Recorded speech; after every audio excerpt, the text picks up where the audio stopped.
You're watching FanDuel Sports Network, the home of the Clippers, Kings, and Angels.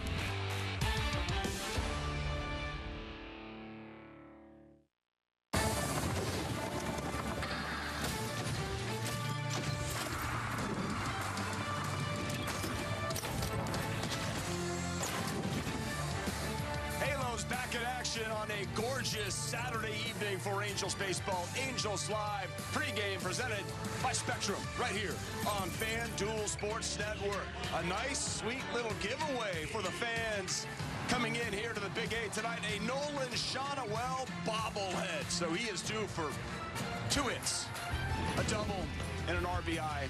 And he's going to bunt for a single also. Wow, way to go, and throw a guy out at the plate. Missed opportunities. It was a tough one.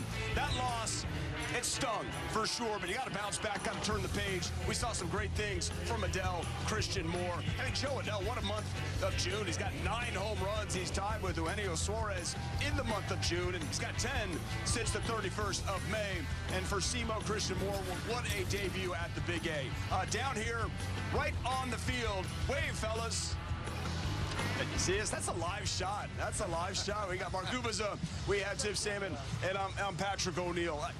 I was wearing that one a little bit last night. I definitely felt the Angels had that game. How quickly are you able to turn the page after a tough loss? Well, I've been retired 20 years, really. It doesn't bother you anymore. But no, as a player, I mean, especially a game like that where your pitcher makes 2 mistakes in the first 5 minutes of the game, and then you really get shut down pitching the rest of the night. You get a couple big hits to make it a close game, but you just can't come through with a big hit. That's a tough one right there. That's one that you feel at home, you should have won. Yeah, I mean, you had some real big opportunities. When you look at the Astros, they always seem to make that play or make that pitch or get that hit in these big spots, and the Angels are starting to learn that. They've won a lot of these one-run games, these close games. Jake Meyers' play out there in left center field was an incredible play. Good swing on there that could have changed everything up, but the Angels were learning to do that just like the Astros have done it now for such a long period of time. You dropped down to 3 games under 500. I didn't even want to look at the standings today. You got to bounce back. You got to get this one. I saw Fan. He has a shirt on. It's all red, but it says, "I just want both teams to have fun." And that was my wife, I think. That's impossible, really. That's very nice. Tim, okay, when you have runners in scoring position, how do you change your approach? The Angels were 0 for 8 last night. That's how they lost this game. Well, you've got to be aggressive in those situations, but you have to be aggressive in a zone. You have to have a great game plan. You got to, base that game plan on what you're seeing in front of you, how the pitcher's making adjustments, all the way up until you walk into that box. And I just felt like the only at-bat that really kind of stuck in my craw a little bit was Taylor Ward's at-bat, because 7 straight balls and you come out there, you get a 2-0 count. And I think he expanded his zone a little bit more than he probably wanted to right there. But I get it. The guy's throwing 98 miles an hour. Maybe you can't dial it in as much. You got to take a little bit of a chance. But that was really the only, tough at-bat. I mean, Hoppy, that's a pretty darn good slider under your hands. That's a hard one to hit right there. What's that pitcher? He did a great job. But, right here, Christian Moore gave you a great at-bat. Fouled off some good pitches, but we came that close to maybe getting through. Yeah, there was some good battles. Christian Moore, I think you were exactly right. He battled all the way through in that at-bat. Battled, for a kid in that situation, that's a real good job. And, when you look at Logan O'Hoppe there, too, he took that first pitch fastball down the middle. And sometimes that might be your best pitch you're going to hit.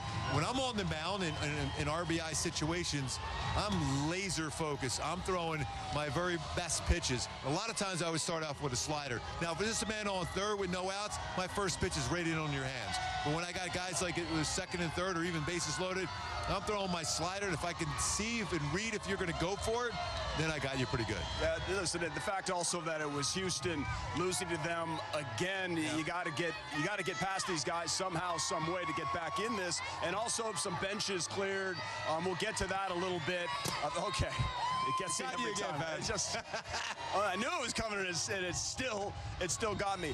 Joe Adell right now, Fish, is absolutely locked in with the long ball. You've been there, so what does it feel like, and how is he accomplishing this right now? Well, the great thing about Joe Adell, we're watching him mature in front of us. I mean, he's really growing up at the plate, and I've had the privilege of talking to him on the side, and the conversations, what he's talking about. He's not just going up there seeing the ball and hitting the ball. He's starting to think with the pitchers. He's starting to go up there and have an approach, hitting the fastball the other way, and staying on the, looking for his pitches, not expanding the zone. And I think it all comes down to he's learned how to hit the slider.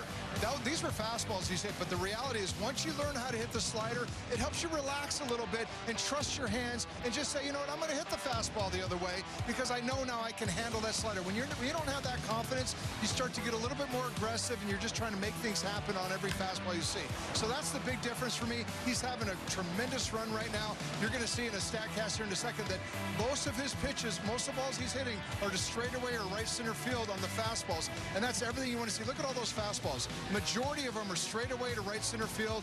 The off-speed pitches are the ones you're pulling. And that's a great place to be right now. And like I said, more than anything, it's not that he's hitting it. It's what he says about how he's hitting him. His response tells me everything about where he's at in his level of maturity. Yeah, and when you look at it early in the season, he was hitting about 140 versus fastballs. Now he's got his batting average over 200 versus fastball with 9 of his home runs, 7 versus breaking pitches. So he's been pretty good as far as making that adjustment. Last season, just the opposite. Struggled against the breaking ball, hit fastballs very well. Started slow on the fastballs, hitting breaking balls. So when you put that both things together, that's why you're seeing this kind of stretch he's on right now, where he's driving the ball so effectively to all fields. He had a great opportunity late, right? That was a big at-bat. You know, you can't win them all, but he had a great opportunity to do it. Well, you know, you talked about the great play Jake Myers said. That was a slider, and he just missed that. Got it off the end of the bat, and I asked him about it, and he's like, oh, fish. I was thinking with him, and I just missed that. And, you know, and that's the thing. That's what you want to hear from a hitter, is that they're starting to hit those good hitter thoughts in those moments. He's right there. Awesome. All right, good little note, little nugget right there that he was on that. We're going to bring in Erica Weston right now. What a game for Christian Moore. Home debut. You've had a chance to talk to him quite a bit, get to know him on the road with his family. Are you surprised at all by what you saw last night? Not at all. And the first time I spoke with him this spring during the Freeway Series, he's just such a confident young kid. So I'm not surprised he put on the show that he did last night in his first game here at Angels Stadium. Became the first Angels player since 2018 to hit their first career home run at Angels Stadium. He also had that great defensive play last night as well in the 8th inning. Here's his first career home run. He was also, as we saw, the first on the field to greet Hunter Brown after that little dust-up between Zach Neto and Hunter Brown. That's a big boy home run for his first one, but not surprising at all. He really did it all. Here's the catch in the 8th inning for Christian Moore. Big moment in this ball game. I asked him if he had a hard time going to sleep after the game last night, and he said, no, I was upset that we lost the game. Plus, I was thinking about that bases loaded strikeout. But here's Moore after his first home run at the Big A earlier today. Felt really good. I didn't know if it was homers or not. I didn't know if it was a homer or not. I also blacked out, went around the bases, almost tripped and fell. So it was a lot of emotion going on, but it was awesome. Great to do it at home in front of these fans, and it's good to hear the home crowd cheer. Why didn't you think it was a home run? You don't know. I don't know this park too well yet, so I had to, I kind of ran hard out the box. Hopefully I hit some more, I get a feel for how the ball flies. But, yeah, I didn't know off the bat. I hit it kind of low, so I was just trying to make sure I got on second base or on third base. Were you expecting the silent treatment when you got in the dugout? Kind of, yeah, but I didn't really think about it. But it also tied the game, so I don't know. I feel like it's hard to do that in that moment. Okay, you hit the home run, and then you make that sick defensive play in the 8th inning. Which one did you like better? Definitely the defensive play. That was cool. I've never done that before. Like, that was the first time I ever dove and caught a ball like that in my life. I surprised myself, I'm not gonna lie to you. What about it surprised you? That I caught it. I don't know, when I saw it off the bat, I was like, I have to dive. I have to give it a chance. And when I caught it, I was like, oh, all right, cool, nice, good job. Okay, so you blacked out after the home run. Did you black out after the catch? No. I didn't black out. That was cool. I'm glad I got to live that one and remember that one for sure. Okay, so take us post-game. Obviously, you guys are disappointed that you didn't come back and get the win, but first career home run, amazing defensive play. What was your family's reaction? Oh, my God. I had probably 20 missed calls, so many messages, just threads of just them saying, I'm so proud of you, good job. And, I wish they were here, but they stayed up real late last night watching that one, so it felt good to get some texts from them. I was going to ask, did your family in Brooklyn stay up the whole night, catch it all? Are they planning to do that? Yeah, my mom was up. She said it's about 2 their time, so she said she's going to take a nap before the game and then watch the whole game and then sleep after. So I guess her and my dad are on some program now. I don't know. Last one, did you get the ball back? And if you did, what are you going to do with it? Oh, yeah, I got it back. Definitely give it to my parents. I give, basically, first hit, first home run, always give that stuff to them because, are really important to me, and they helped me get to this moment more than I probably helped myself. So, you know, I want them to have all those memories for them. Now, as far as him being the first guy on the field to speak with Hunter Brown, Ray Montgomery told me that he loved that. It speaks to the kind of guy he is. He also thinks it builds camaraderie. As far as what Simo said to Hunter Brown, I have no idea. I have no idea what he said, and I'm not going to ask, guys. Erica, what I love about your interviews is you allow us to get to know these players on such a great level. Fantastic work, and he's such a likable young guy. Yeah, thanks, Patio. Yeah, he absolutely is. Bright future ahead for the Halos. All right, appreciate that, Erica Weston. Have a great game. Christian Moore is tremendous. Oh, man, that play, that defensive play, too. That was 109 miles per hour off the bat. I mean, that is a rocket. As an infielder trying to be able to make that play. That ball has a chance of going all the way to the wall. That changes the whole game. What a great defensive play that was. That was incredible. He's a man among boys. I mean, he stands out for such a young player. Great maturity, great poise. He's got all the physical ability and talent. He can do some special things. By the way, we don't normally, or I certainly don't let you know who I voted for. But, yeah, I voted for Trout. I see you guys voted for Shonawell. Yeah, so we'll tell you how you can vote when we come back, and also talk about Jose Soriano, who is on the bump. His last 2 starts, you cannot be any better. Why has he been so successful? Find out next.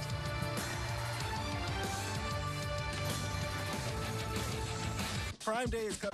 The alpha dog among big league closers right here. Top of the food chain, Emmanuel Clase.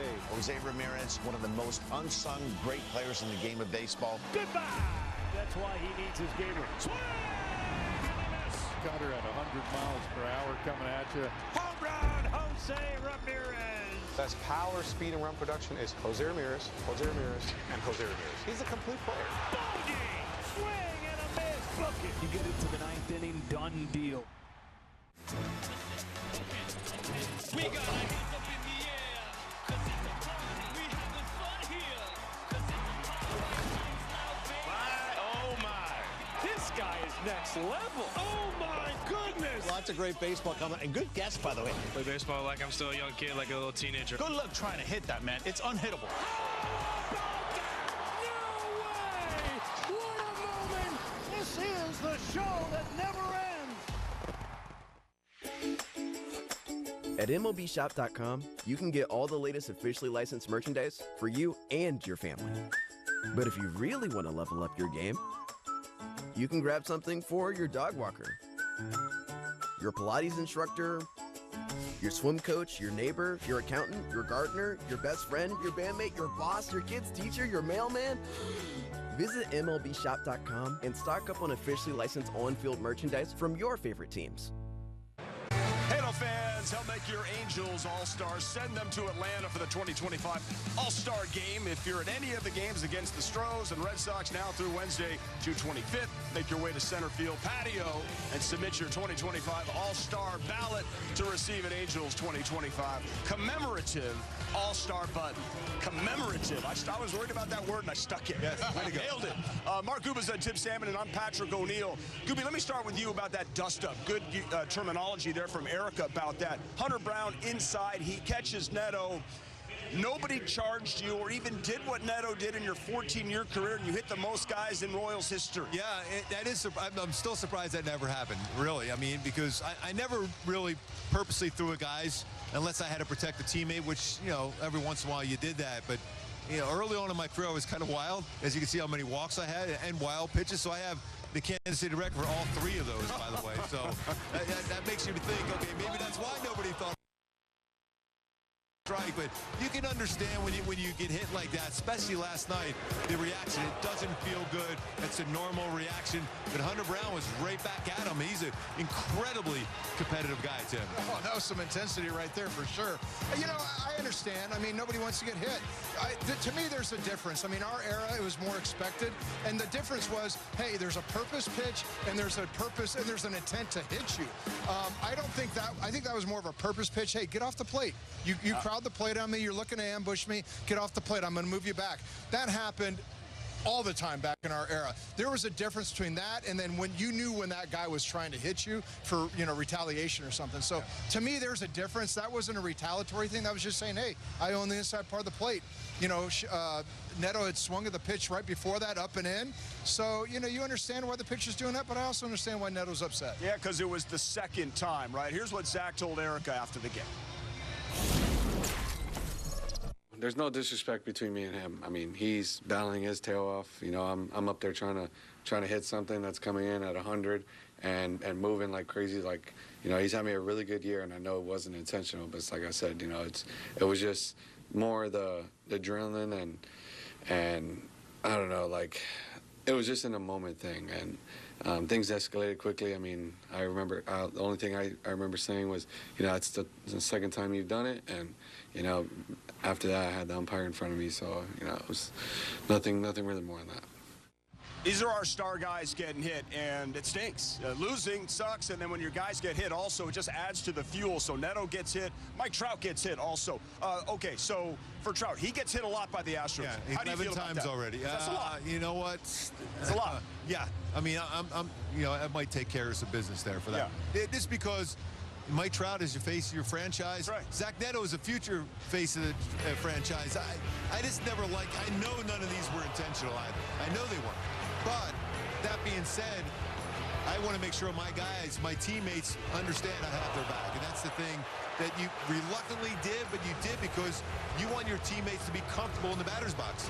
I don't want them worried about being hit. I want them to be comfortable swinging the bat. Right. I'm going to take a flip side on this. Is this why the Astros win every year? Because they have pitching staffs that aren't afraid to throw inside. They're not afraid to hit somebody. Not even afraid to hit Mike Trout. I mean, I think there needs to be more of this in the game. I think it's a lost art in a sense. I mean, thrown inside, and I'd like to see our pitchers do a little bit more. Again, you're not trying to hit the guy. You're just trying to say, hey, don't get comfortable in the box. I'm going to own this plate as much as you think you own it. But isn't it harder, though, to throw inside? Because guys are full max effort throwing the ball. That's why it's so difficult to pitch inside, because when you're throwing as hard as you can every pitch, it's hard to pitch inside. Let me just jump in on Soriano. Get your take on how does he pitch? He's got that bowling ball sink, or does he need to, establish the inside part of the plate? Well, I mean, he's always got to establish in there, especially as a right-handed batter. You never want a right-handed batter ever comfortable against. If you're Soriano, they never should be comfortable. No. When you're throwing 99 to 100 miles an hour with running action inside, the ball, most of his pitches are down.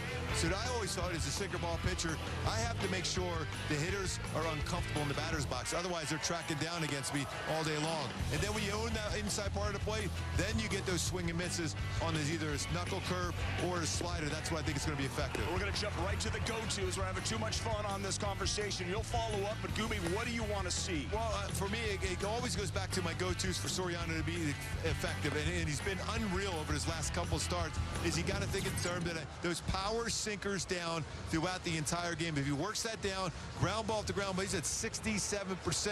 But also, the breaking ball depth between his knuckle curve and slider, he's got 36 punch-outs between the two. A lot of swing and miss those pitches, all set up by that power sinker running down. What do you got? You know what? Here's the thing. My question is, he's upped his sinker usage 10% to 55% and has made the curveball amazing. What makes a pitcher all of a sudden decide to throw his sinker more? Is it just a command thing, or is it somebody in there saying, hey, you need to throw it more? Well, I think part of it is, too, when you throw the sinker more, you can get quicker outs, and you can go deeper in the ballgame. We've seen him be able to go deep back-to-back games at 7+ innings. The sinker sets up for me because I was working down with the sinker down. My breaking balls are going to be down, so I wanted both sides of the plate to be effective when I'm on the mound. All right, well, listen, we're going to love this game. This is the best guy on the mound to try to even up this series. Gooby, thanks very much. Fun conversation. Hey, guys, now I'm riled up. I need you on the pumps. Can you maybe an opener? And throw you right out of the game. Gooby's on the call with Wayne Randazzo, and we'll take a break. Stay there. The MLB app. Yeah, it's got game. This game. These games. All the games. Pre-game, post-game, and everything in between. This is baseball your way, with real-time stats, scores, breaking news, and custom content that hits every time. Because you choose the teams and pick the players you want to follow. So when they catch it on the field, you catch it on the app. Your day in baseball starts with MLB Central. Good morning. Love spending our day with you. Lead off your morning with in-depth breakdowns. Let your swing get you back to 50-50. Interviews with the players.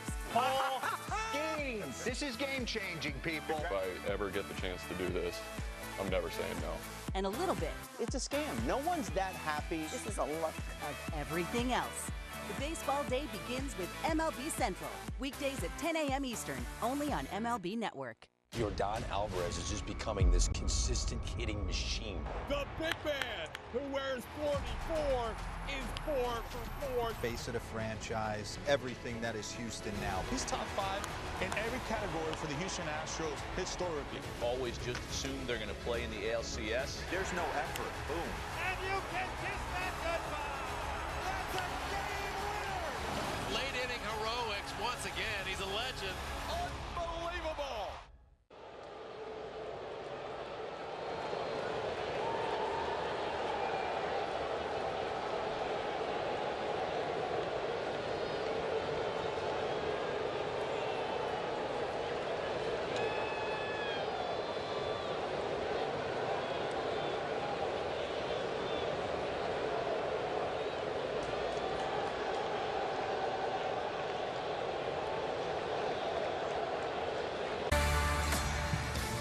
Welcome back, everybody, to our Angels Live pregame presented by Spectrum. A connection built for everywhere. That's Life Unlimited.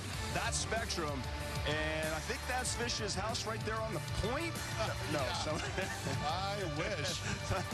maybe just a little bit further south, but water is involved. Tim Salmon and I'm Patrick O'Neill. We welcome you back here to our Angels Live pre. Okay, Jose Altuve last night, he struck out 4 times swinging, and then he comes up a 5th time, and it's an intentional walk. I'm not saying you ever struck out 4 times, but if you get the intentional pass the 5th time, you're like, what? Exactly. I wonder if that's ever happened in the game before, 4 strikeouts and that. But, you know, Altuve's a guy that, I mean, he's always been a small guy that has a lot of slug. He's looking to get the bat extended, get the barrel out, make something happen. And, you know, he's way up in the box, so he's trying to take away all the off-speed pitches. And you saw Kikuchi last night, wore him out with those curveballs and sliders when he was looking for the fastball. I think that's what you're seeing right there. But it's very rare to see a guy like Altuve have a night like that, especially, you know, I mean, he's a Hall of Famer, I think, and you know, the reality is, yes, he has the most strikeouts against any team or against the LA Angels. That's so, right, I mean, it's just crazy to think that a guy with that kind of talent is going to come in and have a night like that. 4 punch-outs and a win, no problem. 4 punch-outs and a loss, I don't think you sleep. Yeah, you go home and sleep all right. I mean, it's not a real comfortable sleep, but at least your team won. True, but off a loss, you're not sleeping well at all. Oh, yeah. No. Yeah, you're the reason. You were 4 easy outs. Pitching for the Halos has been outstanding. What we saw in New York against the Yankees last night with Kikuchi, back-to-back home runs and then 7 shutout innings in the bullpen. The team ERA is getting better and better as you see these numbers in the month of June. It is, and to me, I always come back to the starting pitching. I mean, you have some really good veteran pitchers that are starting to find their rhythm, find their groove. A lot of guys that have to mix and match and get the kind of the whole repertoire going. In the first couple months of the season, it's about timing and getting all those pitches landing. We got 2 power arms, you got 2 lefties, and you got a guy that's out there that really can mess up a lot of swings, you know, when Kyle Hendricks with his changeup. So yeah. I really believe that the starting pitching starting to go deeper is making the bullpen that much better. You got a lot of veterans in the bullpen. I mean, Hector Neris now, Strickland, Kenley Jansen. You got some veteran guys out there. Maybe don't have the stuff of the past, but guess what? They know how to compete on the mound and make good pitches when they have and to. And the 2 25-year-olds and Sam Bachman and what Reed Detmers is doing right now is just, it's electric stuff. It is fun to see. See-Mo, Christian Moore. We want to see more. Closing in on first pitch. Stay there. Every ride. This is a guy who has MVP-type potential. Luis Robert is one of the most talented players in the league. Great nickname, La Pantera. Can do it anywhere on the field. He has the potential to be a 30-30 guy that can knock in 95 to 100 runs.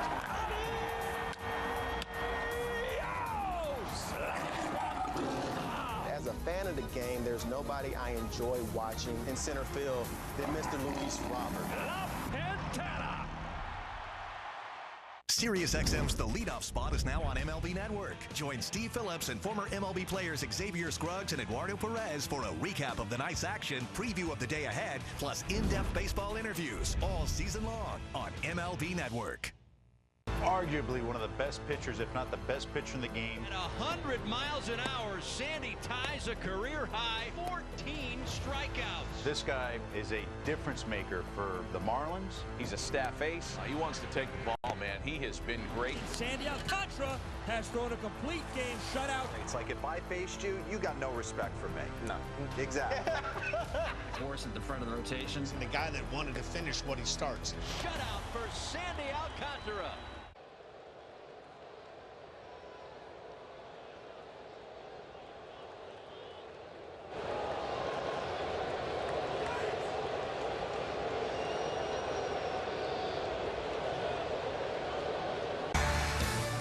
Welcome back. Angels Live presented to you by Spectrum, a connection built for everywhere. That's Life Unlimited. That's Spectrum. Now the Joneson for some fries today. Didn't get the W last night, so hopefully tonight that happens. And you get your free French fries tomorrow. Free medium fries, any $2 purchase, only on the app at participating McDonald's. And it's game 2 of a 3-game set.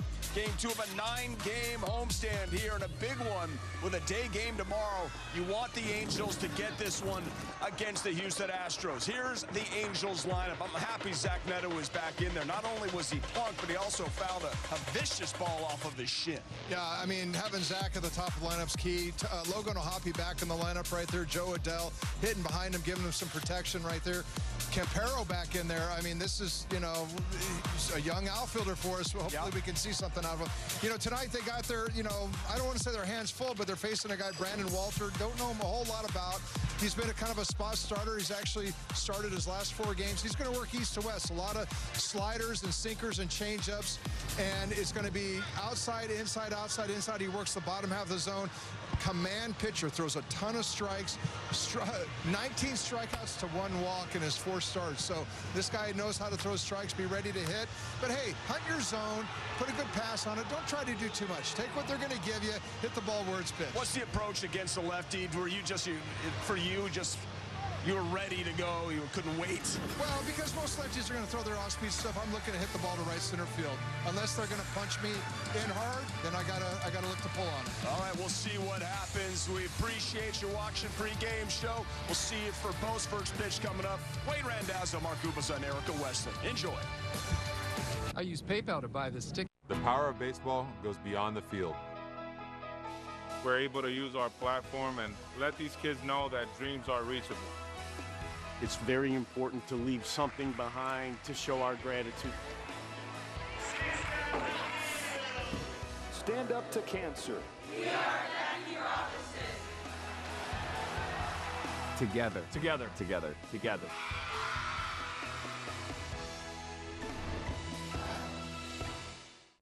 Roar is back in Motown. Right now in Major League Baseball, we have a new Tiger King. Tarek Skubal owns this mound. Look at him walking off the mound. This guy's a nightmare. This kid's special, doing it all. Riley Green saves the day. Does everything on the field, plays great defense, can steal bags. He's a monster. If I'm on time, I know my swing is going to be in the best spot possible for me to hit the ball. Riley Green tears into another one. That's the Tigers, baby. Catch up on all the baseball action with a triple play. Kevin Millar, Ryan Dempster, and Sierra Santos. 3 hosts joined by baseball's biggest stars for the best interview in baseball. Intentional Talk. Weekdays only on MLB Network.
watching FanDuel Sports Network, the home of the Clippers, Kings, and Angels.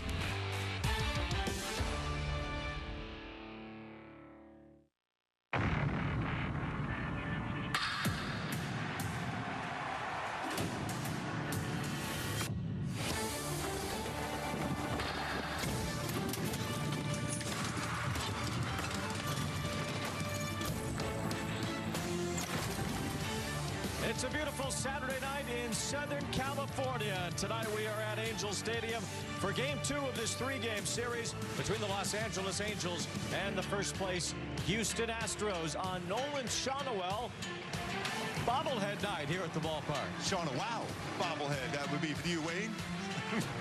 Now Nolan Shawnuel getting his flowers here tonight with his bobblehead being passed out to all the fans entering here at Angel Stadium this evening.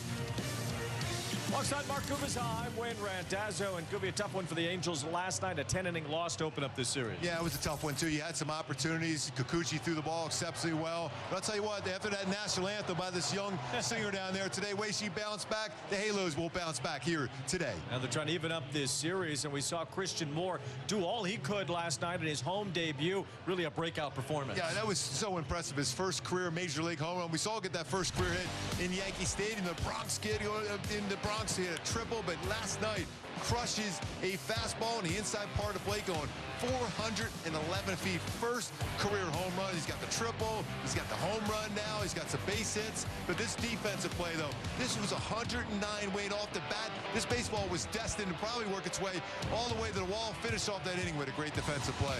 So the Angels' first-round pick from just a year ago starting to blossom here at the Major League level. It's been a month of blossoming for Joe Adell as well. He's turned into one of the most powerful hitters in baseball here in the month of June. And Wayne, he's starting to really crush fastballs, too, during the stretch. Early in the season, he had a tough time with fastballs. Now his timing is perfect on that. He's hitting a lot of home runs.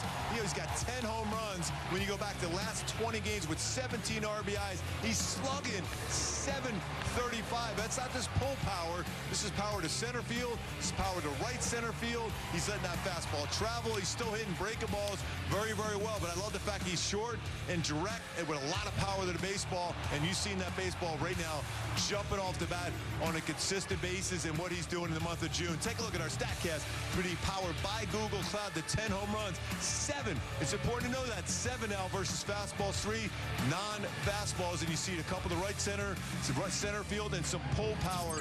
Now 9 home runs on fastballs. He's got the batting average over 200 versus fastballs. Look for the continue that damage. Now 16 home runs overall, just 4 off his career high 20 that he hit last season. We'll see if the Angels can support Jose Soriano tonight, who's been really good lately. Yeah, Wayne, his stuff has been electric. That power sinker has been anywhere 99 to 100. His knuckle curve and his slider have been swinging missed pitches. He hasn't really even used his splitter of late because his fastball, that sinker, has been so good. 67% ground ball rate. And he dominated the Yankees in his last start in New York. Soriano facing another first-place team tonight, the Houston Astros, in the second of this 3-game series. The Angels trying to even the score here tonight, round 2 against Houston.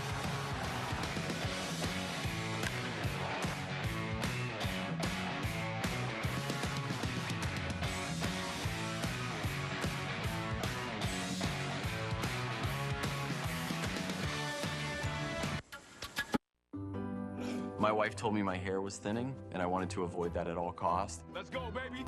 I stopped hanging out with the guys because I didn't want to hear the wisecracks. So I did some research and found Nutrafol, which was cool because I had no idea there was a supplement for hair.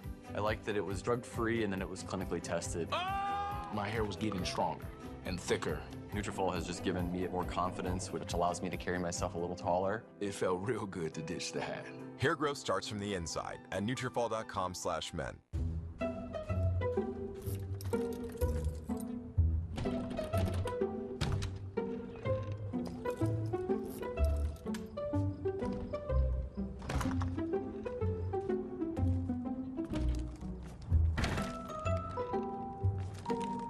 There's an easier way.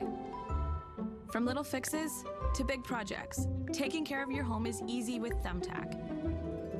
Download the Thumbtack app and start caring for your home today. The MLB app. Yeah, it's got game. This game. These games. All the games. Pre-game, post-game, and everything in between. This is baseball your way. With real-time stats, scores, breaking news, and custom content that hits every time. Because you choose the teams and pick the players you want to follow. So when they catch it on the field, you catch it on the app.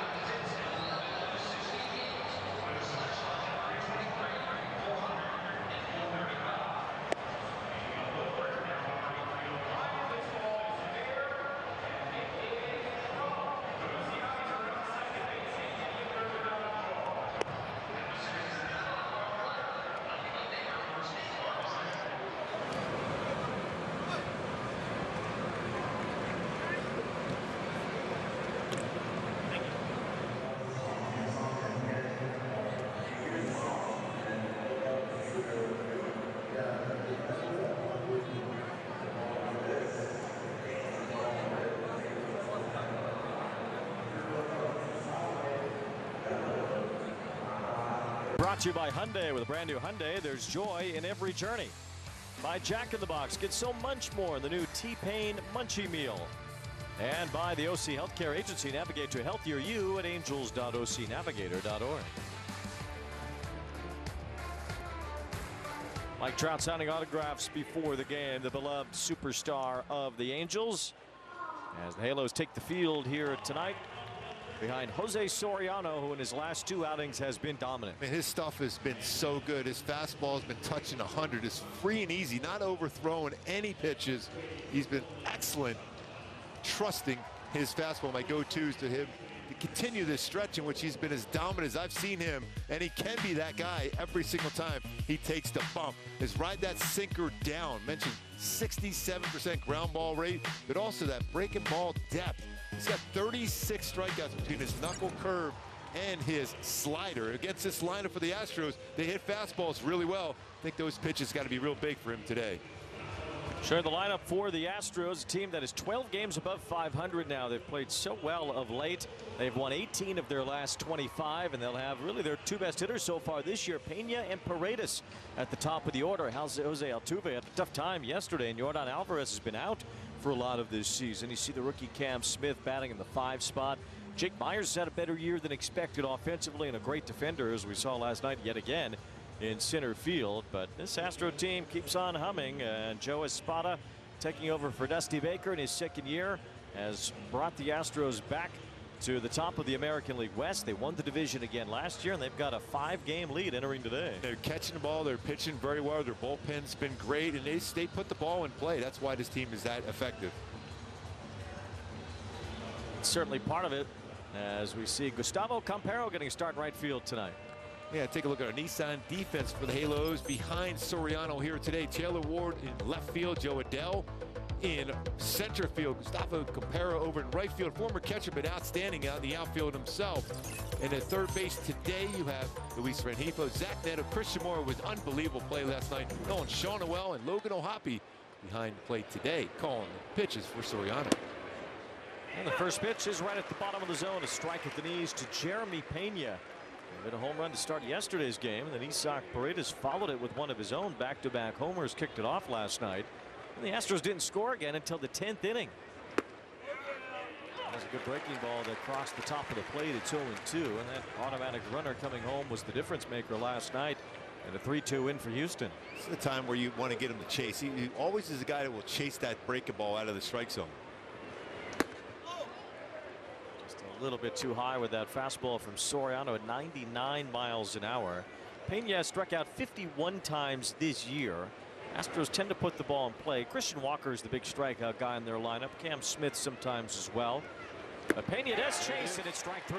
That's that slider. I think it should be a real effective pitch against. We've seen him over the years, even when Shohei was on the bump for the Halos, got him to chase that slider well off the plate. Soriano's got that kind of bite on his slider also. Well out of the strike zone, but still got him to chase.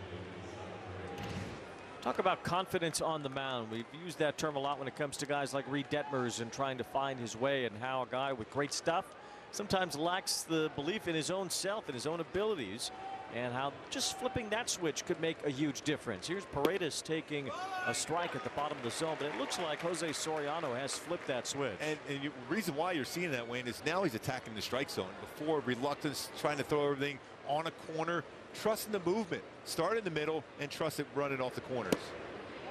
Doesn't get the corner quite there. No balls, rather 1 ball, 1 strike now on Paredes, who's had a nice year, 16 home runs. There's a belief in Paredes going to Houston. That would be the perfect place for him to hit because of how he likes to hook the ball into the left field corner. Grounds this one sharply. Neto can't get it. Tipped off his glove, and it's a base hit for Paredes.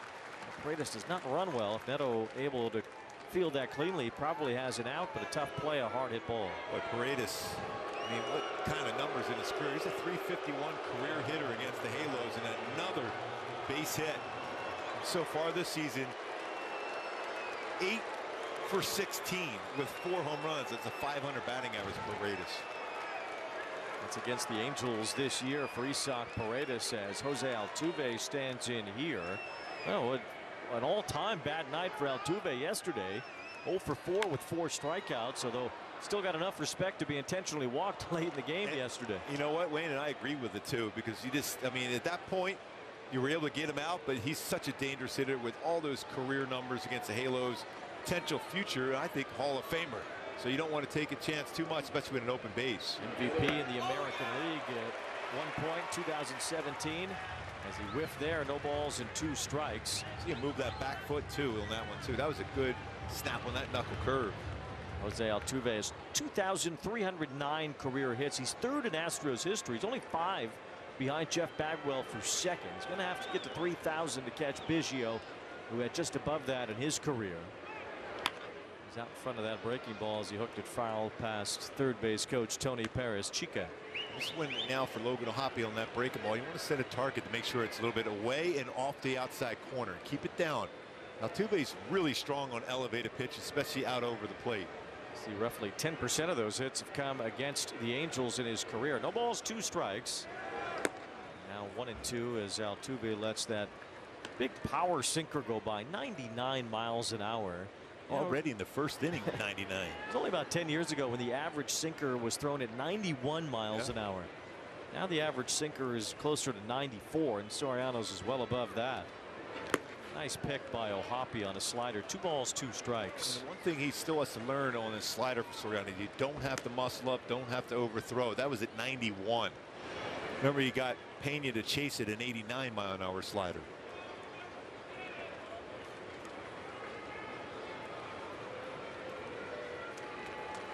Big pitch right here. You have options at 2-2.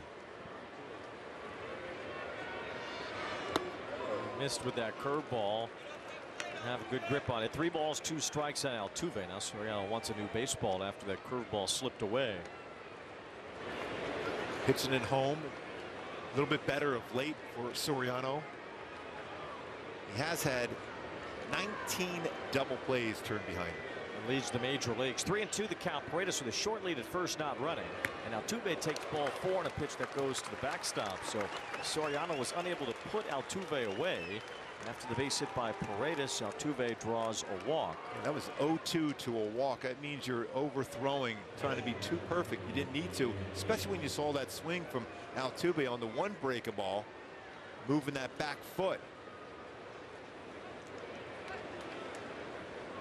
Surprising to see this is the first time Soriano has started a game against the Astros, being a division rival. Soriano becoming a full-time starter last year, but didn't face Houston in any starting roles last season. So he's doing so tonight for the first time, facing Yainer Diaz here with runners on 1st and 2nd and 1 out. A bouncer softly to 3rd. When Hifo charges, his only play will be to 1st, and he throws out Diaz there. So 2 away.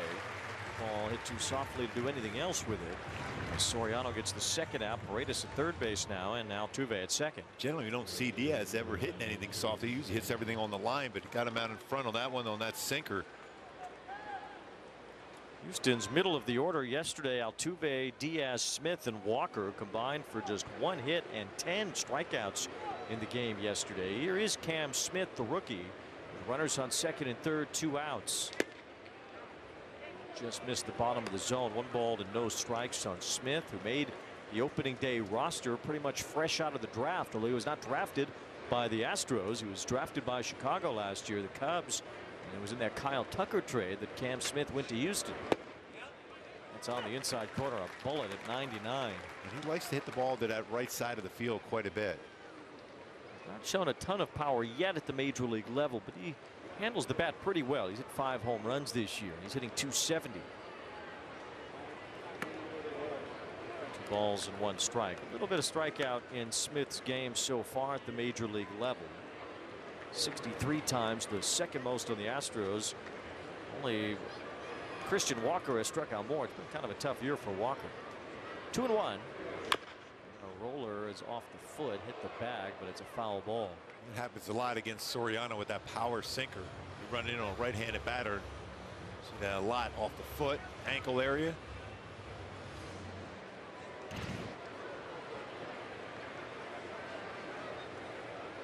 Right on top of his foot.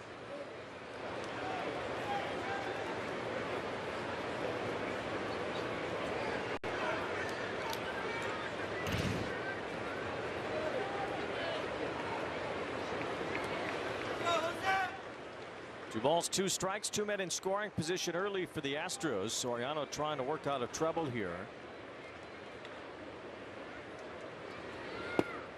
Smith laid off as that sinker fell off the table. 3-2. Soriano's allowed just a total of 1 run over his last 2 starts, spanning 14 innings, striking out 18 hitters and giving up only 8 hits against the A's and the Yankees. Struck out 12 against the A's. 3-2 the count. Smith, it's a one-hopper foul past third. Yeah, if you're an infielder, you got to be on your toes all the time with Soriano on the bump. 67% ground ball rate. It is such a huge number of ground balls from Soriano.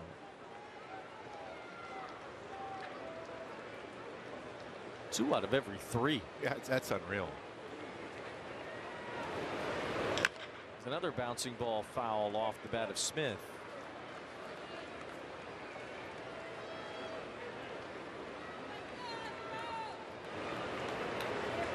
Andre Palante of the Cardinals, the only one even close to Soriano's 67% for the year. 3 balls and 2 strikes on Smith. Swing and a miss. A good breaking ball to end the inning. Nice first inning there, especially after the Astros scored 2 yesterday in the first. He gave himself a hand for that 0 in the first. And he deserves to.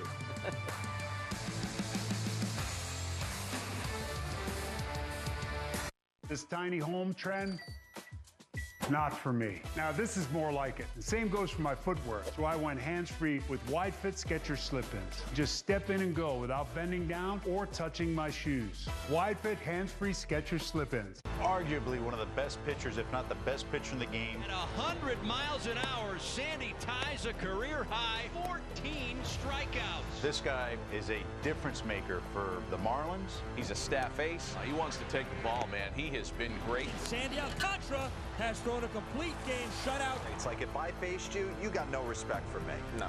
Exactly. Force at the front of the rotations. And the guy that wanted to finish what he starts. Shutout for Sandy Alcantara. With the concert. And up courtside, thanks to Game Time. Game Time has concert tickets? Yeah, look. It's the best way to guarantee you're getting the lowest price to your favorite artist, even last minute. What time is it? It's game time!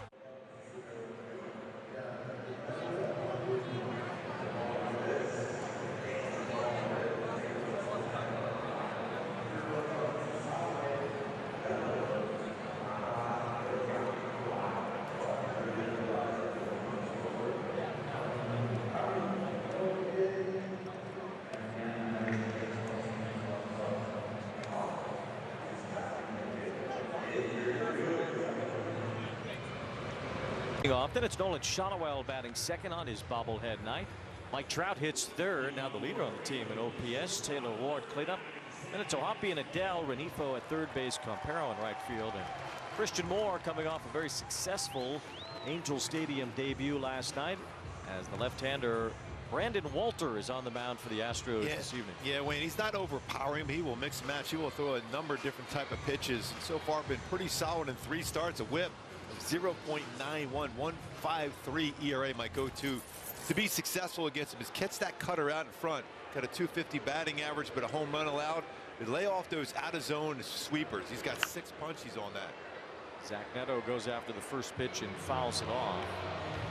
It seems like Neto, when he's here at the Big A on a Friday night against a potential Cy Young candidate, he likes to mix it up a little bit. I think he does.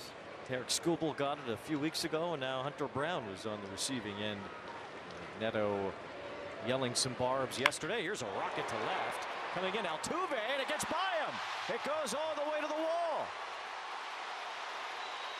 Neto holds at second base. It has been sort of a bumpy transition for Jose Altuve to the outfield, and he totally misread that line drive. Yeah, and he's been playing a lot more in the DH role, not a lot in the outfield of late. Penciled that one down. That ball was hit 109.9. He wasn't quite committed to thinking he can get to that one, but gets underneath the glove. Just like that, a man in scoring position. It was Zach Neto with a double, 14th double. Well, for those of you sitting at home wondering if you could just suit up and play a major league outfield, that's exhibit A of why you can't. Yeah, the 109.9 off the bat. Go ahead and try to react to that one. Have fun. Future Hall of Famer right there that is having trouble adjusting to life in the outfield in the big leagues. As Zach Neto is at second base after what has been called an error, I think. Wow. I'm going to think that's going to get changed to a double. Yeah, that's a double. Oh, I guess they called it a single in an error. Yeah, it's a single in an error. So I don't know why that would be one and one. It would just be a double all the way or an error all the way. Yes. He never touched it with his glove. Yeah, I'm going to mark it as a double. Yes, I'm leaving it double. If you did, I did. It's in ink now. You go, I go. A double. Here's Nolan Shonowell. The bobbleheads are bobbling. We're waiting for Shonowell to ignite the offense here tonight. Fouls one off. No balls, 2 strikes, facing this left-hander Brandon Walter, who has worked his way up after being a 26th round draft pick of the Red Sox in 2019 out of the University of Delaware. Left-hander's slightly better batting average, 273 versus 214 versus righties. No balls and 2 strikes on Shonowell. A little bouncer will move the runner over at least. Walker fields and flips to Walter for the out. Productive out, especially with 2 strikes. We can talk about that a little bit even on the pregame show today about situational hitting. Wasn't there last night. That's a good swing there to get the job done. Give Trout a chance to get the Halos early lead. This is where the Angels now need to get the run in. You know, they've moved runners over. Now they need to get him in. As Trout gets a big hand here tonight. Yesterday, the Angels left the bases loaded 3 different times. And really toward the end of the game, some moments where they could have won that one in regulation and just could not find that hit. Infield in for the Astros here in the first inning. Maybe some respect being paid to Soriano by the Astros showing the infield in here, knowing that runs might be tough to get tonight with the way Jose Soriano has looked lately. And analytically, I think they're saying right now they can cut that run off. You've seen a lot more teams doing that early. It never was the case before because you've opened yourself up for a big inning now because your percentages increase for a chance for a base hit through the infield with the guys in that close, especially when you're up there that close with Trout's at the plate. A lot of room between the infielders and outfielders too, because the outfield's very deep.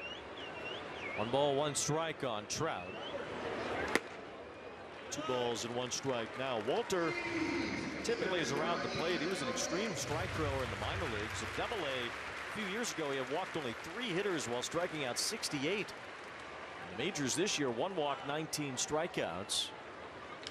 As he gets Trout to bounce one past Bo Porter, who jumps out of the way at third base, former Astros manager. Between his slider cutter, which would be his sweeper, goes a high percentage with a 2-2 count to a righty. Trout a dozen homers on the year. He's driven in 28, looking for at least the RBI in this spot. Takes ball 3 off the glove of Diaz. Back to that cutter again. It's not a. That's a good pitch for him, really, because you're trying to get it on the hands of Trout. Trout's trying to get that barrel out to avoid that pitch on the handle of the bat. Early moment for the Angels to try to get a run. Leadoff double. Neto pushed to third on a ground out by Shonowell. Infield in with Trout at the plate in a full count. A check swing. He went around. Strike three.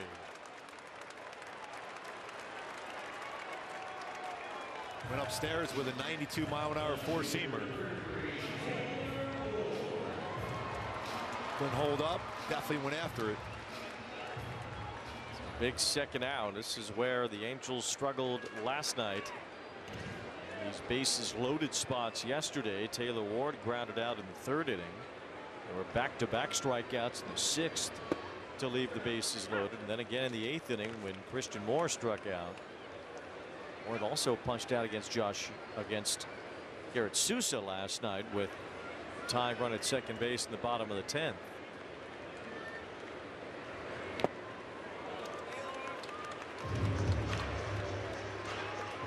Walter has done well in his first 3 major league starts, joining the Astros on May 20th. This is his third straight turn in the rotation. He's only allowed 3 runs so far in his first 18 innings of work.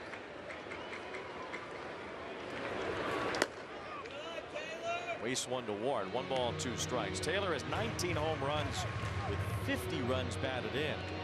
Talked to him on the road trip about his home road splits. He says he hopes it's a coincidence. He has generally hit fine in this ballpark, but this year his home road splits have skewed heavily toward the road. Yeah, just 143 batting average, slugging .311 at home, but on the road 258, slugging .577.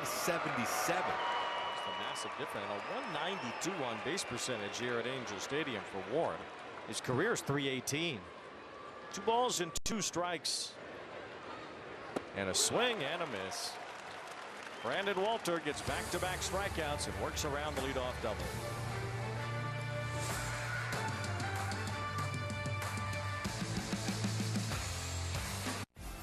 Everything about PXG totally changed my game.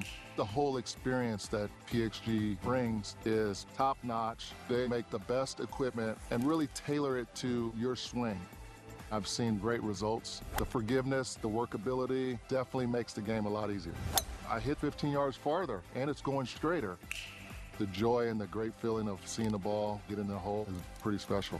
Yeah, you should go get fitted. PXG, you've never played like this before. Never clean your gutters again with LeafGuard. LeafGuard's seamless design keeps leaves, pests, and sediment out while directing water away from your home, preventing wood rot and foundation decay, giving you peace of mind that your home and family are protected from water damage with the industry's premier maintenance-free gutter system. Call 844-6LeafGuard right now for 75% off installation plus $200 off your purchase. LeafGuard, get it today. Protected for life.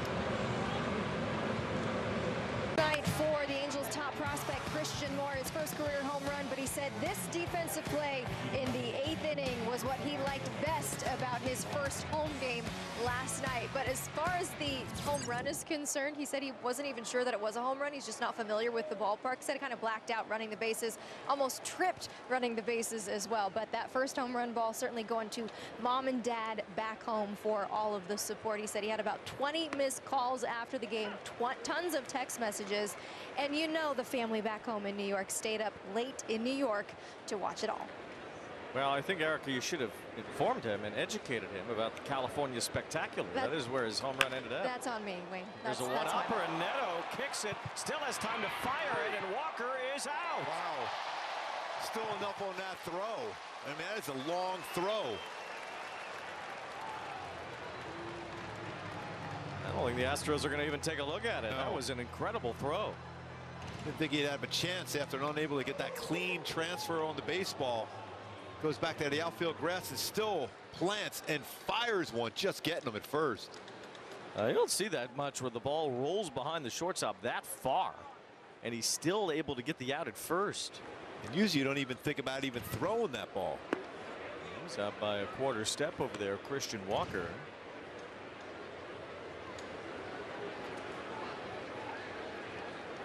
Just before that foot hit the bag. Not pictured the piano that Walker must have been carrying. 1 out, 1 ball, 1 strike on Caratini, who's the DH. By the way, they did change that to a double for Neto. Yeah, we didn't change it. You know it. I don't have to change anything. Nope. Victor Caratini, it's a bouncer foul pass first. Dave Clark over there at first base. Yes. Coach for the Astros. Former Gold Glove boxer, by the way. Yeah, great band too. Yes. You're bringing the heat today, Wayne. Oh, yeah. Way to go. I'm glad all over. Back in the sunshine here. 1 ball, 2 strikes exactly. That's what I need. Yes. Caratini takes ball 2. Caratini is the DH today. We mentioned that it's been Altuve DHing a lot, with second base taken over by Mauricio Dubon largely. Guillorme is there today. Caratini get out of the way, or did that hit him? Sounded like it hit him. I don't think they ruled that it hit him, though. Well, they're checking it in there. Well, you think he would know? Yeah. And it would hurt. It would hurt. Whew. Maybe it bristled the pant leg. Maybe not. I guess they're not going to challenge. They're not going to challenge it. You really shouldn't challenge that anyway. These are so hard to overturn. Yeah.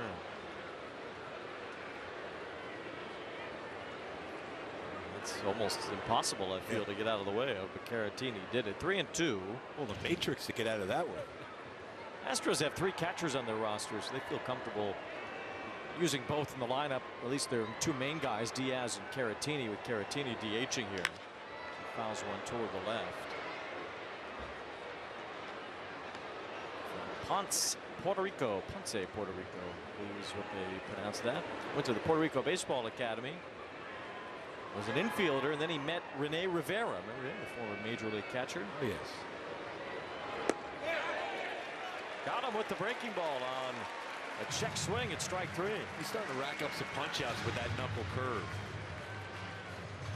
Especially after you threw a fastball in that inside part early in the sequence, then you drop a knuckle curve. It's not, that was actually even in the strike zone also.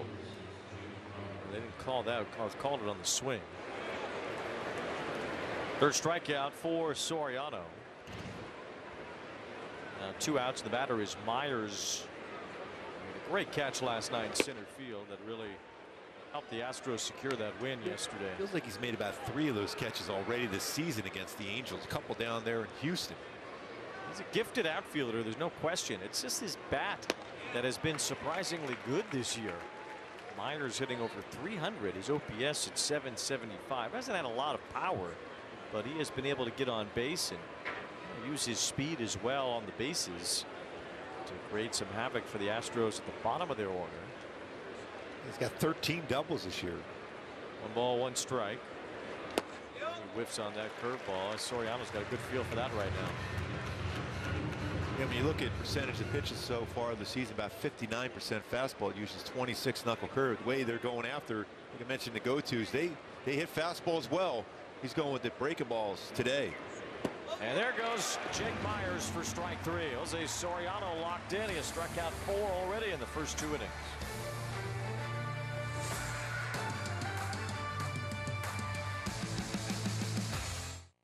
If you know luxury, it's not just award-winning, it's rewarding. Saatva Mattresses supports all types of sleepers. Luxury is handcrafted and assembled in American factories and brought directly to you with our complimentary in-home delivery and setup service. Which is why over 90% of customers would recommend Saatva to friends and family. Saatva, luxury mattresses made affordable. The true West has no fences. There's an edge, but but you got to find it. Find comfort from the traditions that help define it, and the confidence from having the courage to defy it. But being brave isn't about being different. It's about being yourself. Now, we might not need more people in the West, but would it hurt to have a little more West in the people?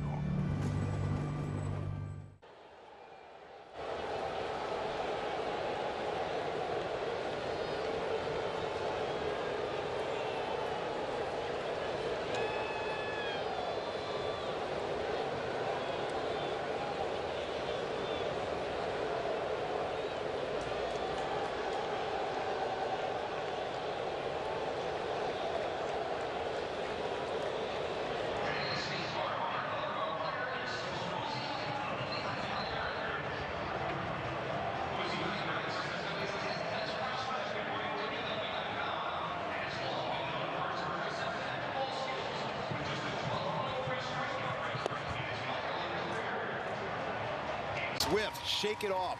Tough one last night, but also during the process of the game, if you have a tough at bat, you got to shake it off, be ready to that next at bat. Same thing if you make a bad pitch or a bad play in the field, you got to be able to shake it off. You got to have a complete game here today to beat this Astro club. The Halos have struggled against them. Shake it off and put it all together today.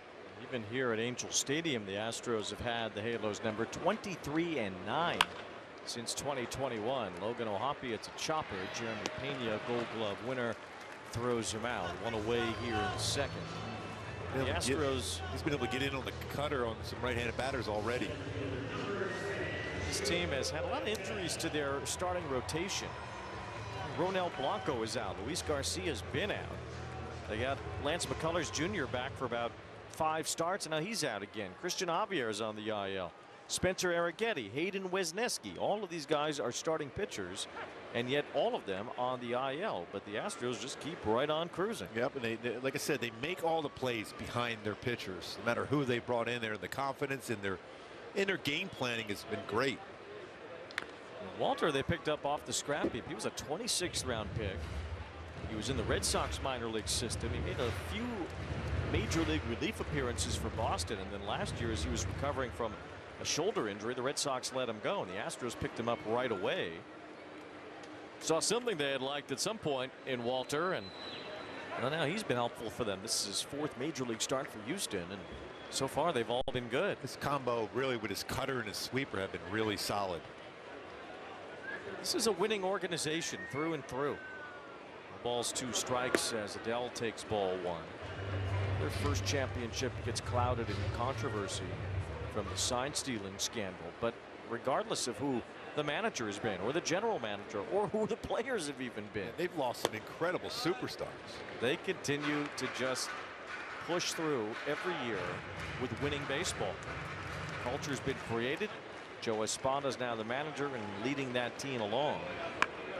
A check swing from Adell. This might be a tough play. Walter's trying to chase it, and he can't reach it, and he tumbled over the ball. That's how you can hurt your shoulder on that one. That's all he could do on that. There's no way you're going to be able to get Joe Adell once it gets to that part of the infield. Can't bunt a baseball any better than that. Oh, seriously, with Walter falling off the mound too toward third. It became an impossible play for him. That's that cutter or sweeper right in on the handle again. Tried to flip that one there, and he lands on his throwing shoulder too. He's lucky he didn't really land on the ball. He could have gotten hurt then as well. The Astros want to check on him anyway. Joe got down that line pretty well. 29.5 feet per second. That's nearly elite speed. It's good to see him running again well. Might be a scrape on his pitching arm or pitching elbow after rolling around on the infield dirt. Take a look at Walter trying to swipe it toward first with his glove and falling all over his pitching arm. Yeah, all his weight on this pitching arm. I thought initially that it was going to be really the glove, elbow, and hand there, and he might have subluxed his shoulder there, but it landed right on his pitching arm with all his weight. The other day where Chris Sale made a diving play, and it was announced yesterday that he fractured a rib. Yep. And he needed to go on the IL because of it. Kodai Senga got hurt recently on a play covering first base. Shota Imanaga, same thing for the Cubs. So it'd be dangerous when these pitchers start trying to field the ball, running around, you know. Why you look at me that way, Wayne? I like fielding the baseball. I had fun. Had to get my steps in. Luis Rengifo at the plate here, switch hitter. Well, they were counting that on an hourglass back when I was playing, probably. Ball, 1 strike on Rengifo. Rengifo had those 2 homers in 1 game last weekend in Baltimore. 2 of his 3 home runs this season. Especially the one batting right-handed, he hit it out to right field on an elevated pitch. Elevation is the way to go, I think, for Rengifo. And he elevates this one. He'll elevate and he'll celebrate a 2-run homer here in the 2nd.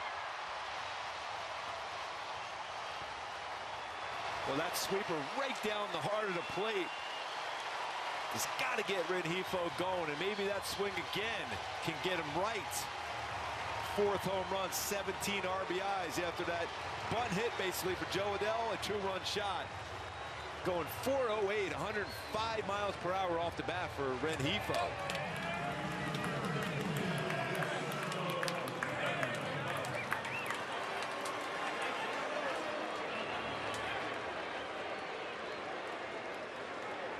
It's always good to celebrate after a pitch has been elevated. What do you think? There's a hot shot through the middle, but Guillorme is there to clean it up for the out on Campero with 2 outs. Well, it's always good to elevate and celebrate. A good time. That sweeper was right down the heart of the plate. His reaction, priceless. 2nd home run he's given up on a sweeper. By the way, that hands out at second base right there. That ground ball hit hard by Campero by Guillorme. We know those hands all too well. There's a halo at second base. There's a roller on a broken bat from Christian Moore. Pena with the charge and the quick throw to get him to end the inning. Angels take the lead. Luis Rengifo homers here at Angel Stadium for the first time since April 5th. There's a no-doubter out to left to make it 2-0 Halos.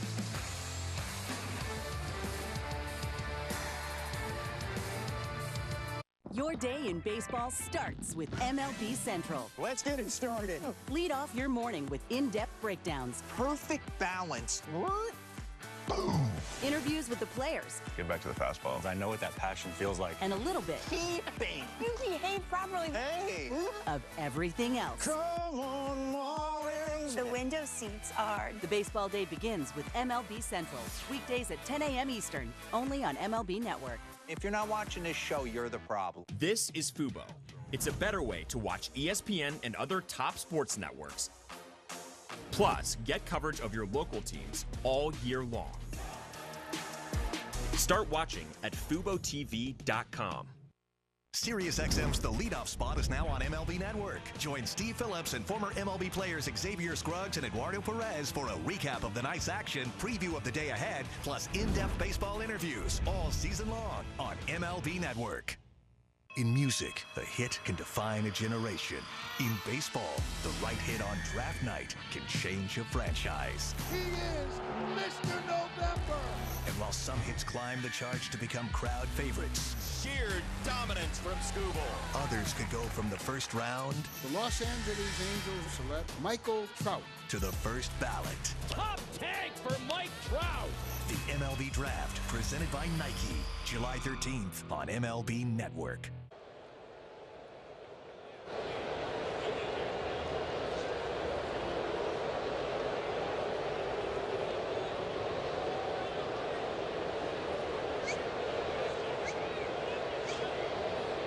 A 2-0 lead. Jose Soriano, who has 4 strikeouts in the first 2 innings. He's fanned 3 of the last 4. Luis Guillorme, the former Angel, leads off. Takes strike 1. Guillorme without those batting gloves, as he typically does not use them at the plate. The bearded magician for his antics defensively. I got a chance. He came over and talked to me yesterday, and he was talking about, I said, hey, what about that play you made out in the outfield in Sacramento? And he goes, you know, everyone, your teammates were going, that's an incredible play. He goes, I have no idea how I caught that one. Played in 50 games for the Angels last year. He strikes out. Knuckle curve. Again. 3 straight strikeouts, 5 overall for Soriano. Take a look at our StatCast powered by Google Cloud. What he has done when you look over the last couple of starts, the pitch arsenal between his sinker about 62% less.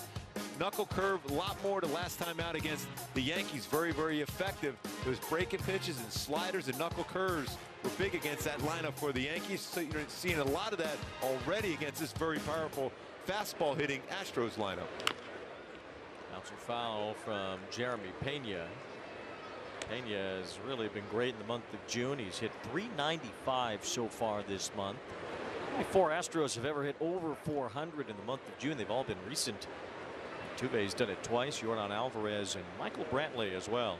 Boy, Michael Brantley was a really, really good major league player for a lot of years. Cleveland and Houston mostly. 1 ball, 1 strike. Jeremy Pena, who's become a pretty good major league player in his own right, struck out his first time. 4 strikeouts with the knuckle curve already today for Soriano.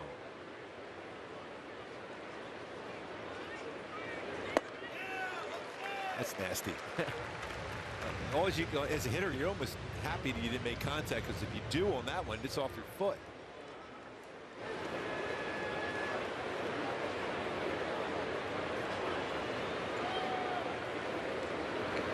Swing and a miss, strike 3. The 4th straight strikeout for Soriano. And that was a slider. He struck him out both times on sliders. So he starts him with a sinker, down and in, running action. So you're going to have to try to be quick as a hitter.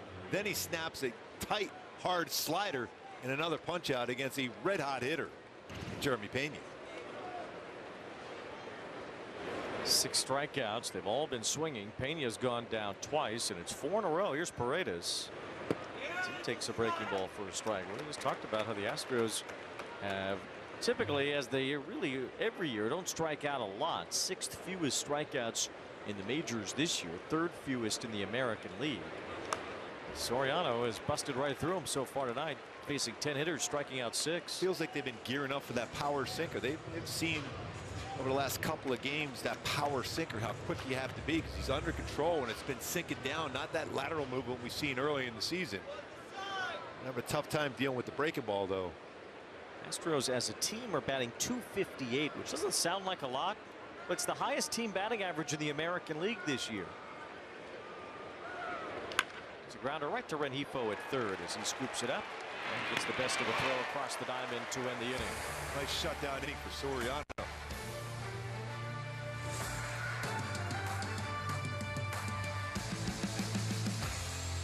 Your day in baseball starts with MLB Central. Let's get it started. Lead off your morning with in-depth breakdowns. Perfect balance. What?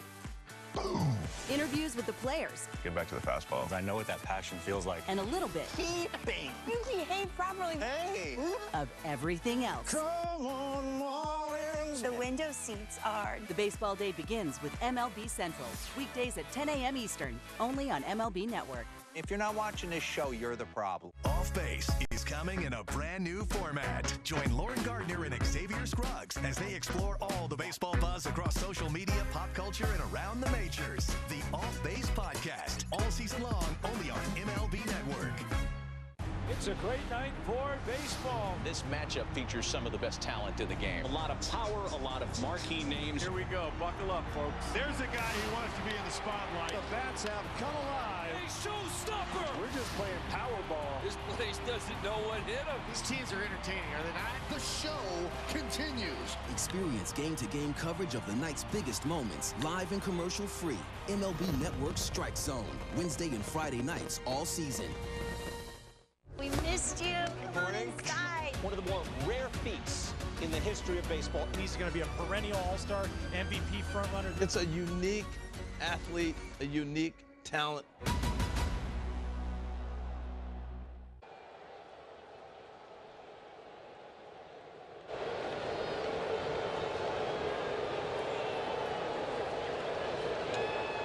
June, the first 25,000 fans next Saturday, June 28th. We'll take home a plaid blanket courtesy of angels.ocnavigator.org. Visit angels.com/promotions to learn more about Christmas in June. I want one of those. Yes. Zach Neto leads off the bottom of the third inning against Brandon Walter. Whiffs on a breaking ball. Just expect you to have your Christmas card picture wrapped around you. Well, maybe next week I will. It's Christmas in June. Next weekend. Yes. 1 ball, 1 strike on Neto. Neto yesterday involved in a benches clearing situation with Hunter Brown. Brown took exception to Neto taking exception. Brown said after the game he almost swung, so I don't know what he's talking about. The guy stands right on top of the plate. If he doesn't like when he gets hit, that's his problem. He is ultra competitive, and you can understand why Zach Neto was upset, because that hurts. I mean, you're throwing that hard. His game is right on top of the plate, and he's not giving up on that one.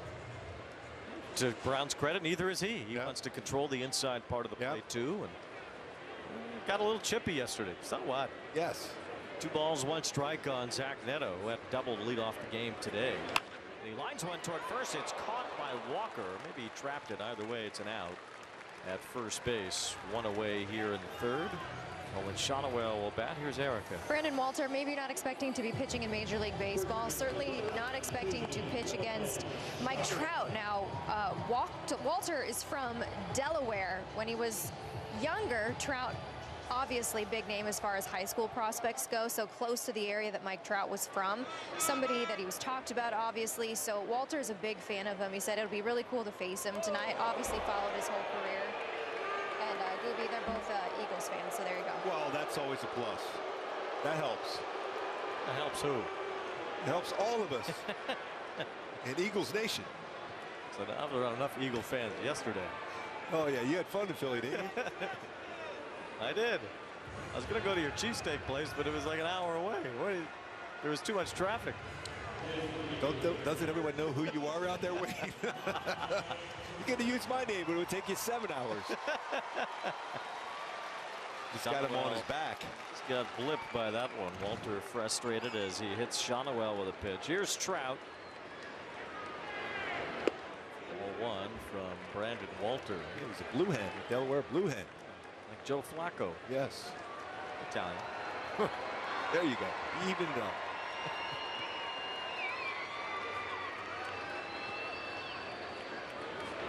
Trout lines a base hit. That was a good swing on that one.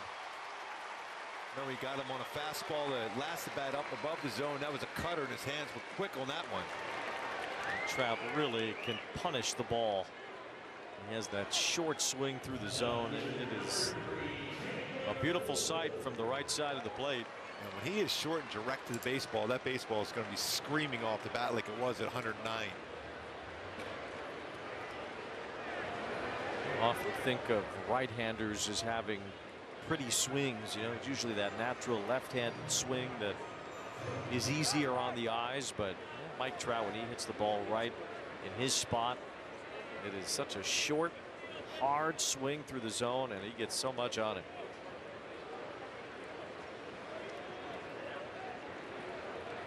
Pitch timer violation on that one. The time was called at home plate. Taylor Ward is at the plate here. Takes a strike from Walter.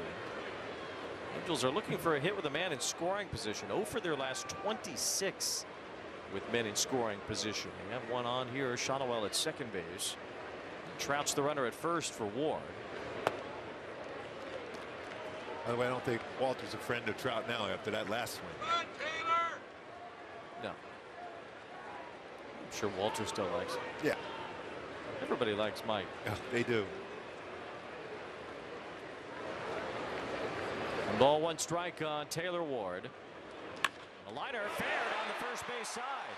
Shonawell comes home. Trout's racing around the bases. He being waved home around third. The relay is coming all the way through. The cutoff man was missed, and Trout scores. 2-run double, Taylor Ward, and the Angels are up by 4. Love that going the other way for Taylor Ward, giving him now 52 RBIs on the season. Tell you what, if they're able to get the cutoff man, they might have a play there on Trouty. Smith did a nice job of getting that in quickly, but cutoff man was missed.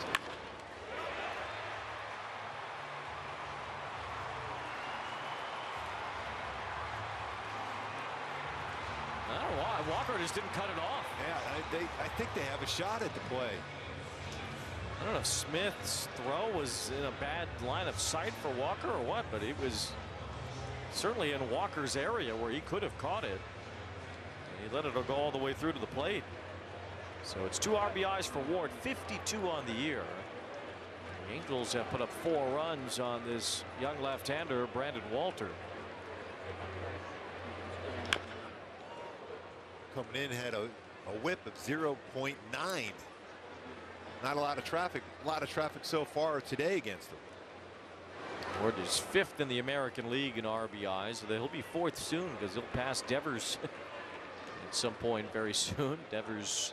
He homered today, by the way. So he won't be getting any more American League RBIs. First home run is a giant today. I'll tell you also homered was Cal Raleigh. He now has 30. 30. That is unbelievable.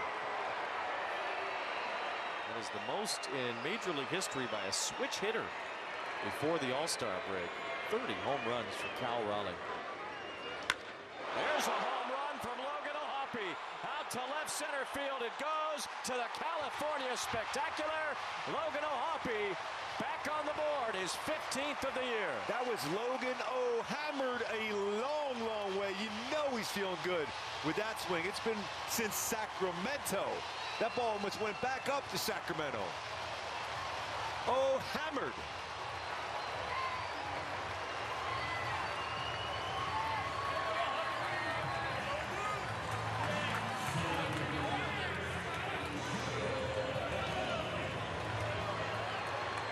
The Angels have opened it up here on Brandon Walter. May 22nd in Sacramento. O'Hoppe's last home run. He had 4 in that series up there.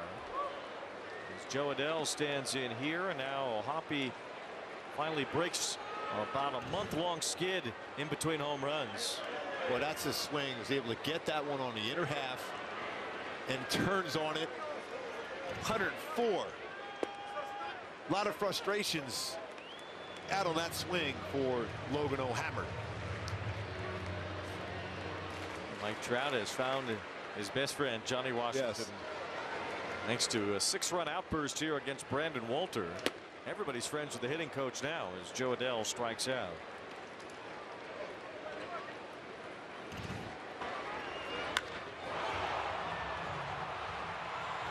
That was a pretty good launch angle too on that one for O'Hoppe.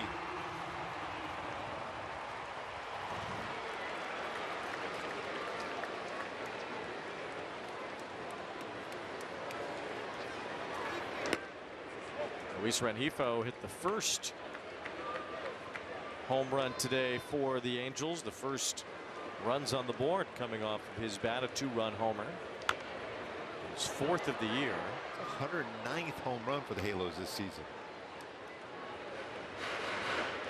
They've certainly been blasting off. The Angels have scored more runs on homers than any other team in the major leagues this year. It's good to see that multi-home run swing too, though. A lot of solo shots of late.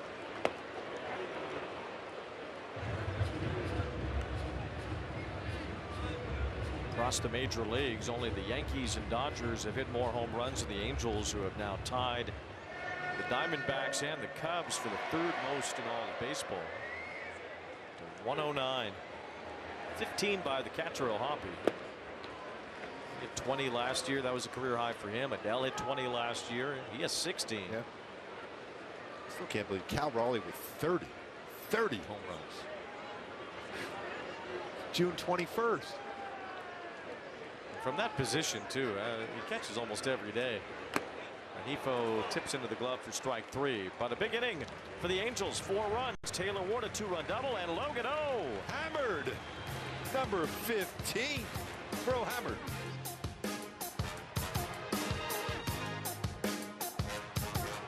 The Mets were a great story last season. It's gone! He did it! He did it! You got to think the expectations are sky high. They know that they're built to win. I love the additions. Juan Soto to the Mets. It's real. This is landscape changing that changes the arc of the Mets. We want to make a dynasty.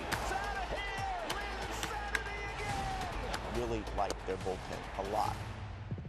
The ball game is over. Put it in the book. It's going to take everything from everybody. We got to stay together and we got to post up. Let's talk Orioles. A power powerhouse and getting better. They have a lot of young players, and you know they're going to take another step. High, deep, way out of here. That ball was barbecue. Leave it up to the kid to do something special. These guys are superstar players. Talk about smacking the opponent in the mouth from pitch one. That's the day in, day out, and finding a way to win. They've done an incredible job of bringing up this homegrown talent. Take a bow, young man. The good vibes are back in Baltimore. Think you know Kyle Schwarber? He's not playing lawyer ball. He's looking to do damage and hit home runs. Kyle Schwarber gets it. And that's why, despite not being our prototype, he's one of our very favorite players. Get in the know with MLB Now on MLB Network.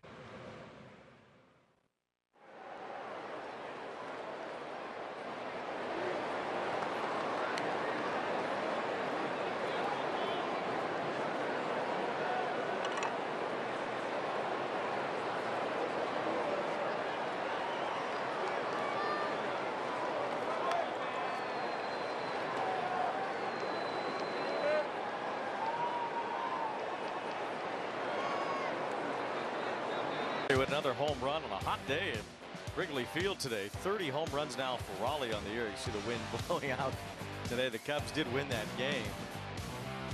The umpire had to come out of the game. A pitcher had to come out of the game for Seattle. I mean, they were having a tough time with the heat over there. Yeah. That was a 99-mile-an-hour fastball he hit out the other way. Cubs won that game 10-7 over Seattle today. Finals earlier today. And now Altuve gets hit by a pitch to start this inning. At least he thought he did. Maybe it didn't quite hit him. The umpire said it did not hit him. And they're going to check again. I have no idea now. It's twice how they have not been hit. Looked like it might have brushed the jersey, but again, it's hard if the umpire doesn't call it. It's hard to overturn it. So Altuve will stay at the plate here. Close call for Jose Altuve, who struck out 4 times yesterday.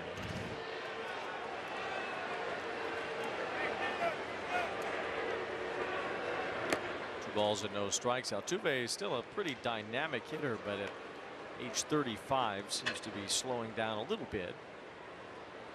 He's had 4 200+ hit seasons in his career, an 8-time All-Star. Still has 22 extra base hits this season. Curveball got in for a strike, 2 and 1. He is certainly still a very capable hitter. He's the second most hits of any active player behind Freddie Freeman. Just not putting up the kinds of numbers that he did throughout most of his career.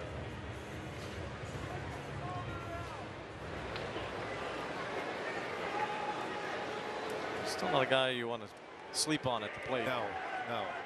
This is the time you might be able to get him to chase a breaking ball here now. Again, it's a little bit too far off the plate. He's overthrown a couple of his sliders. The 2 really good ones he's thrown so far today is against Jeremy Pena. 3 balls and 2 strikes now on Altuve, who had a top 5 MVP finish as recently as 2022. Astros won their 2nd world championship. Here's ball 4. So Soriano again out in front of Altuve. Lets him on with a walk. And this one leads off the 4th inning. And it's not close enough to get him to go after him. One thing, when you have a pretty good lead like this, you don't want to give base runners against this Astro club. 6-0 now. Far from over, only the 4th inning. But the Angels do have a sizable lead to work with at the moment. Yainer Diaz, the batter. Bounced right to Rengifo. He waits for it, looks to second, now he'll throw to first and get the out on Diaz. He didn't have the right grip or just wasn't certain about that throw to second base, but didn't want to take the chance and gets the out across the diamond instead. He's talking over to Christian Moore if he felt he had a shot at it too, and it helped him because now I'm too fast. I would have beat him. You made the right decision. 1 out, and Cam Smith is the batter.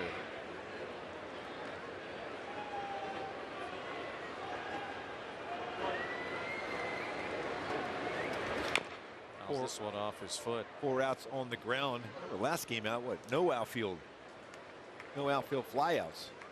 Yeah, that was quite an outing against the A's when he didn't have any of those flyouts and 7 innings of work. That's incredible. You can tell your outfitter, say, I'm good. The ball's 1 strike on Smith. Altuve at second base, Moore sneaking in behind him.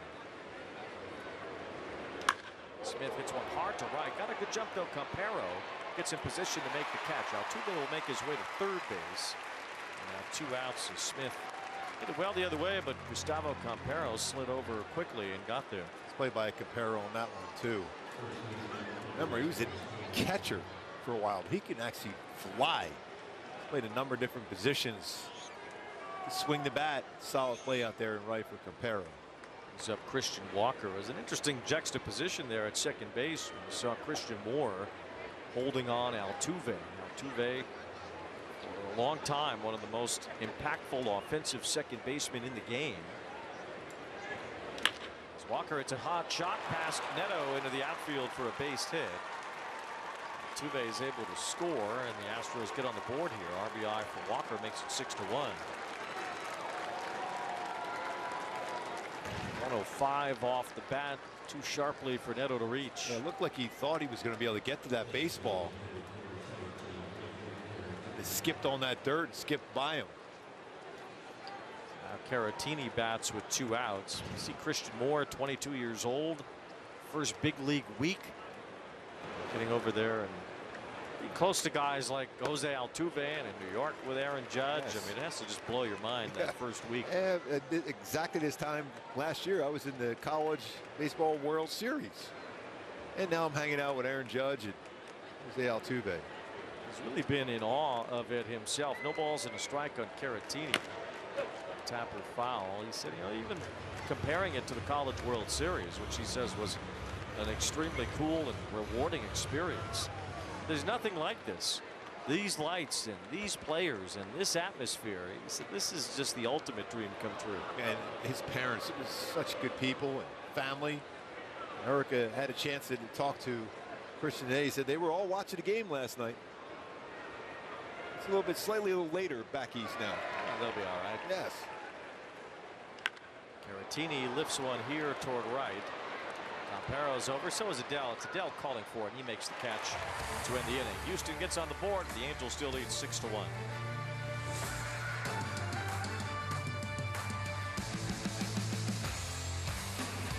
Let's talk Orioles. A powerhouse and getting better. They have a lot of young players, and you know they're going to take another step. Deep, way out of here. That ball was barbecue. Leave it up to the kid to do something special. These guys are superstar players. Talk about smacking the opponent in the mouth from pitch 1. That's the day in, day out, and finding a way to win. They've done an incredible job of bringing up this homegrown talent. Take a bow, young man. The good vibes are back in Baltimore.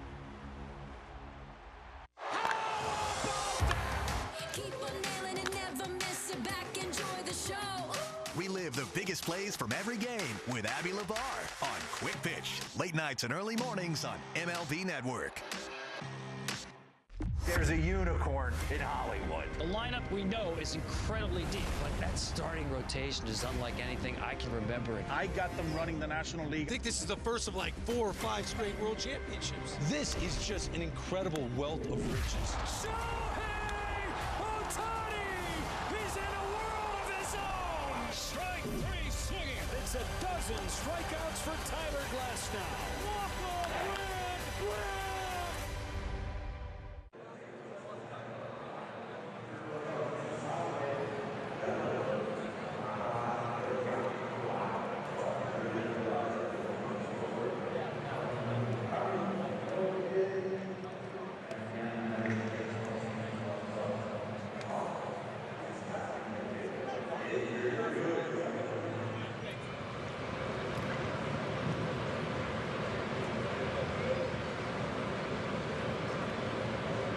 And enjoy the magic of Harry Potter here at Angel Stadium. Tuesday, July 29th.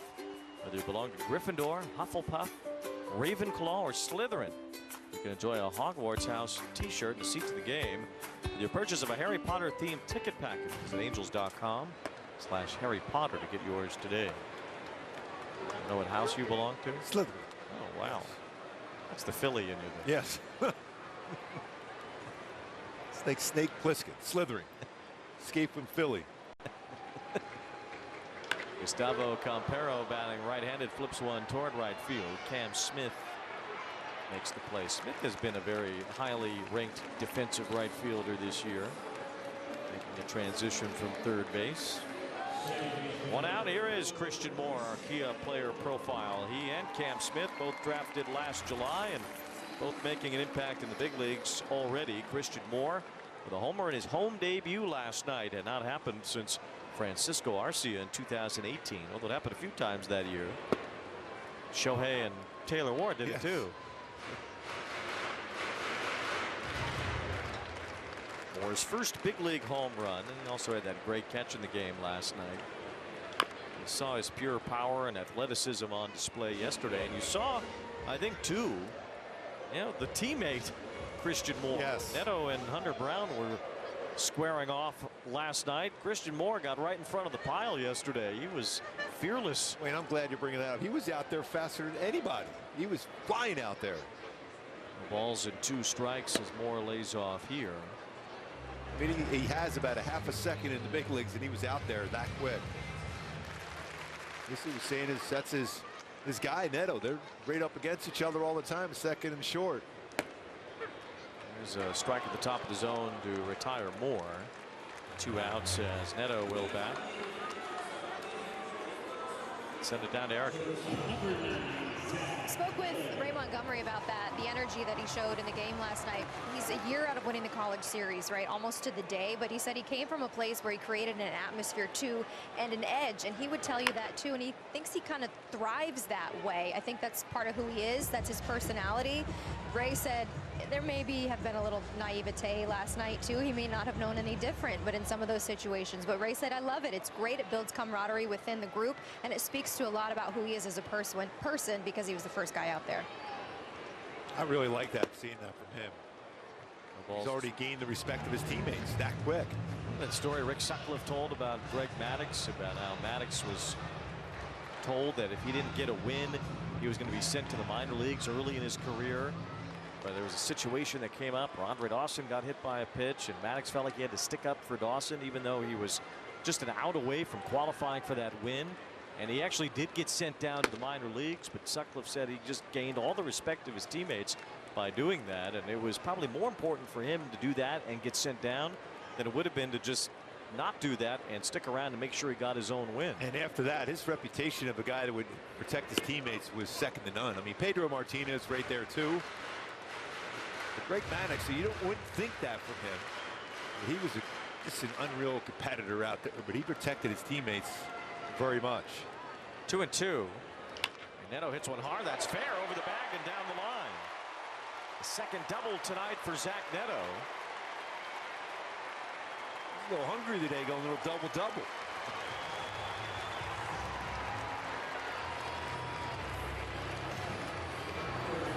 Stayed, hugged that line all the way down the line now. Give him now 15 doubles on the season, along with 10 home runs and a triple. He has the team lead in that category, and doubles passes Shonowell with that one. Shonowell can tie him up right here and double him in on top of it. Yeah, it's his bobblehead day. He's due to do that. He got hit by a pitch last time, scored a run. Angels are ahead 6-1 here in the 4th. Shonowell, it's a bouncer. It is past Guillorme into right field. Neto's being waved home. Cam Smith's throw to the plate. Too late. RBI for Shonowell on his bobblehead night. It's 7-1. 26th RBI. Shonowell gets that by Guillorme. Never an easy thing to do. Picks up an RBI. Halos get that run right back that the Astros scored.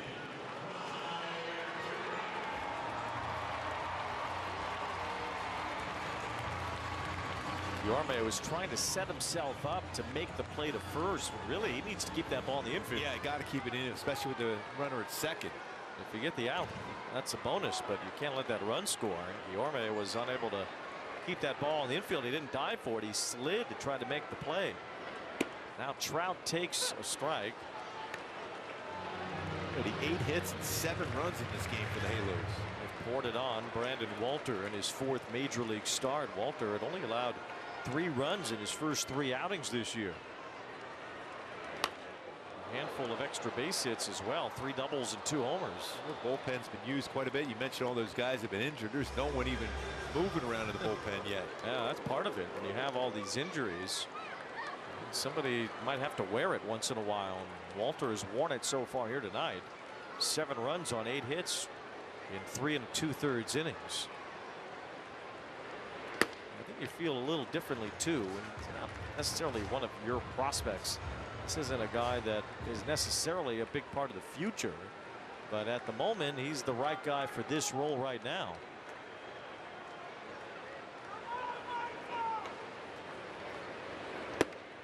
That's in there for strike 3 to Trout to end the inning. The Angels tack on another run and they lead by a half dozen.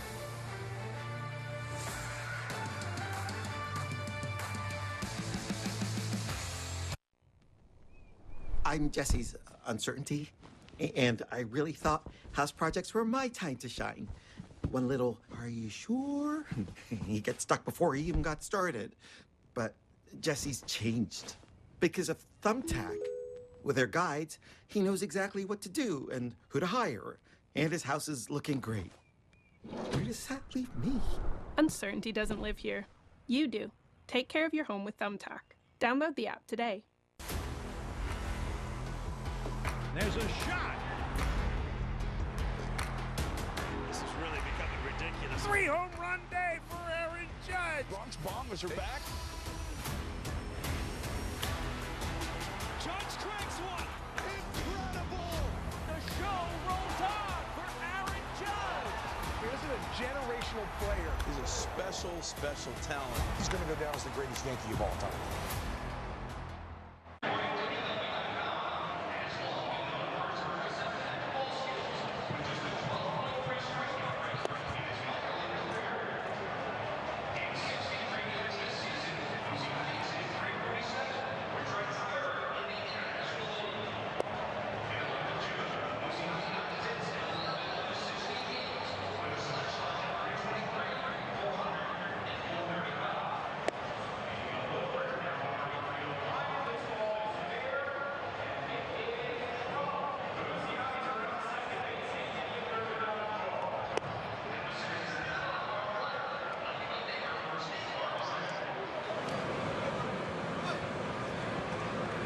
Golick featuring Mike Golick Sr. and Mike Golick Jr. airing on FanDuel Sports Network all week long starting at noon.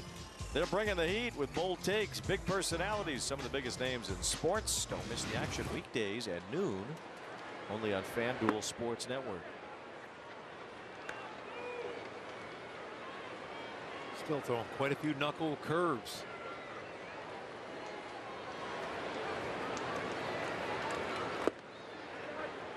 Back with another one. As good as that pitch is and has been for quite some time, that sinker is still a devastating pitch. It's 2-0 on Jake Myers, who struck out his first time, tried to hold his swing there, but he could not. That's that devastating sinker. Almost as if it's a splitter, moves that much. Soriano trying to get his 5th win of the season tonight. Line for it if we can get through this inning with the lead, and there's another swing and a miss by Myers. Only one Angels pitcher has reached 5 wins. It's Kyle Hendricks. He'll be the starter tomorrow, looking for win number 6. He's been throwing the ball really, really well. 19 knuckle curves thrown so far tonight by Soriano. 15 of them for strikes. Pretty good. 2 balls, 2 strikes. And a liner right to Rengifo on that breaking ball. Myers hitting a soft line drive, 1 away. Yeah, out front a little bit on that knuckle curve out and out in the air. Still not hit hard, especially after a couple really hard sinkers in. Here is the number 9 hitter Guillorme, who struck out his first time. Soriano not only trying to line himself up for a win, as Guillorme hits a chopper near second base. Neto takes care of that. 2 up, 2 down. It would be the first win as acting manager for Ray Montgomery. The bench coach has been promoted to the managerial seat for now as Ron Washington continues to recover. We don't know how long Wash will need before he's back in the dugout and his managerial post, but Ray Montgomery is acting manager for now, and we'll be able to celebrate win number 1 tonight if the Angels can push this one all the way across. These wins and losses still go to Ron Washington, though. I understand. Yes, but he would still celebrate that. Yes, still an accomplishment. Yes. Is, in that regard, he's the acting manager, and it's different than being the interim manager. Yeah, talking to Wash today, Wayne, he looked a lot fresher today, which is good to see. Just want to get Wash off his feet for a little bit, away from the stress of managing a team that plays close games every day. Wash is probably watching today saying, well, yeah, now you guys play a 7. We don't have any fingernails left after all these close games. It seems like every day is a 1-run, 2-run, 3-run game. Last night, an extra inning game. 0-2 on Pena. 1 ball and 2 strikes. And Ray Montgomery has been the Angels bench coach since 2021. Been in the organization for a handful of years. When he was a big league player, he was an Astro in the late 1990s. Swing and a miss, strike 3. Good slider again. He struck him out 3 times today with his slider.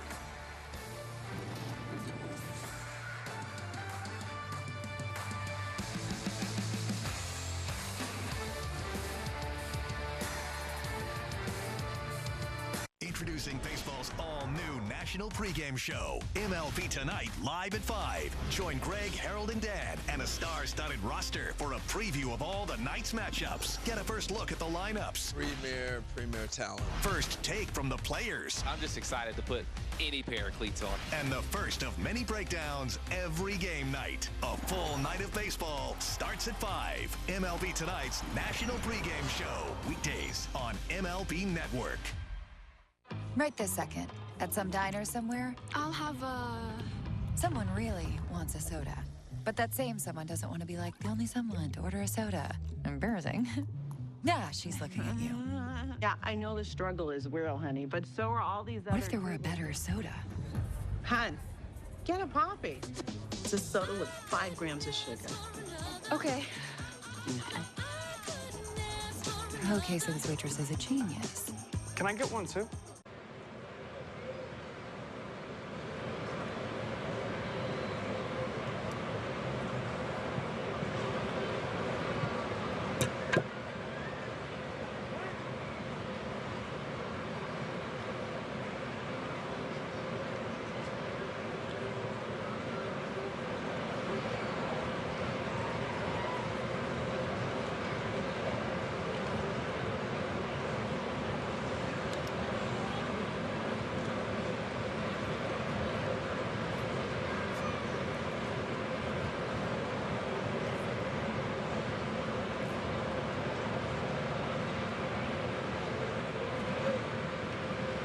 Beat up on the starter tonight for the Astros, Brandon Walter.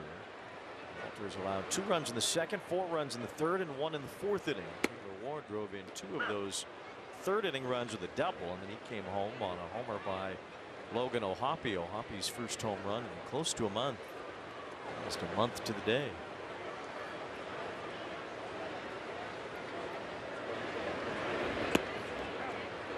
One ball, 1 strike on Taylor Ward. 5 extra base hits today for the Halos.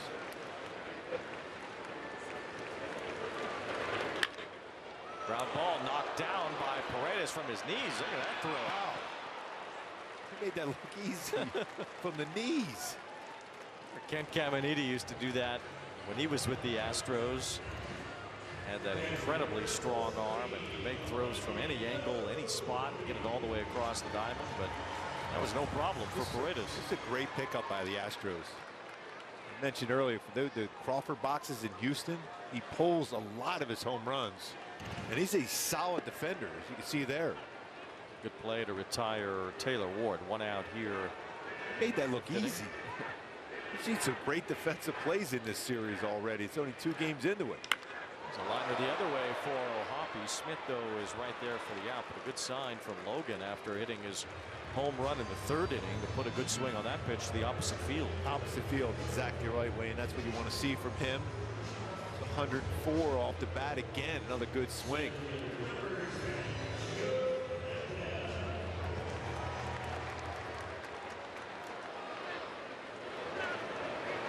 Two down, and here's Joe Adell. Single and a run scored earlier. Struck out his last time. Takes ball one. 10 home runs in the last 20 games for Joe Adell. His slugging percentage in his last 17 games is .724. I think that's pretty good, don't you think? Second in the major leagues in slugging since June 2nd. He leads in home runs. This has been a pretty good hot streak. We see this team, everybody up and down the lineup seems like they are streaky hitters. This has become an elongated stretch for Joe. 2 balls and 1 strike. And you know, Adell, when he gets into a role like this, and especially in this particular role, he's just kind of having fun with it. He doesn't seem to take it too seriously. 3 balls and 1 strike. Doesn't get overly hyped about it. He's just ready to continue to contribute to this team. Hitting a lot of those shots the other way. Back up the middle. Swing and a miss on a cutter. 3 balls and 2 strikes. With the improvement out in the outfield too, he's put a lot of work in with Bo Porter. I mean, I'm talking a lot of work every day. Saw it quite a bit even in New York with not the best weather conditions out there. There's ball 4, so Adell gets on base. I think sometimes with the young players, I don't know, Adell's maybe still qualifies as a young player, maybe he doesn't, but the point is that sometimes success can ultimately be a detriment because they get they believe too much into what they're doing successfully. It's hard to keep evolving, it's hard to keep adjusting, and then sometimes that success comes back to bite them later. Yeah, I really think that's the case, especially with position players, Wayne, because pitchers will adjust to you, and that's exactly what we're seeing sometimes. And there's a rare error from Jeremy Pena. As Adell gets to second base, Pena boots that one. Only his 5th error this year in a demanding position. He's been a Gold Glove winner already in his young career. Bit of a hop. Been able to corral that baseball. Now Campero will have a chance with 2 outs following the E6 by Pena. More traffic against Brandon Walter here, although this a little bit less of his own creation. Ball 1 to Campero. Campero had a base hit off the bench yesterday, batting from the left side, hitting right-handed today against the lefty Walter. Jumped on that one way out in front.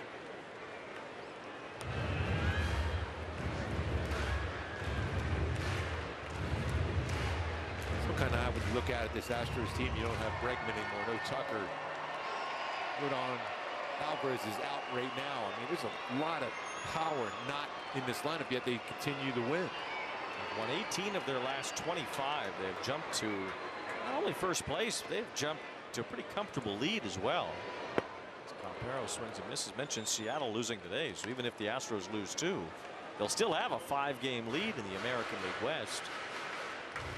At the moment, they are tied with the Yankees for the 2nd best record in the American League.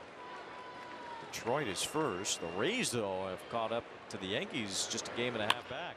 It's hit hard up the middle. Guillorme with a sliding backhand stop and a good throw to rob Campero and end the inning.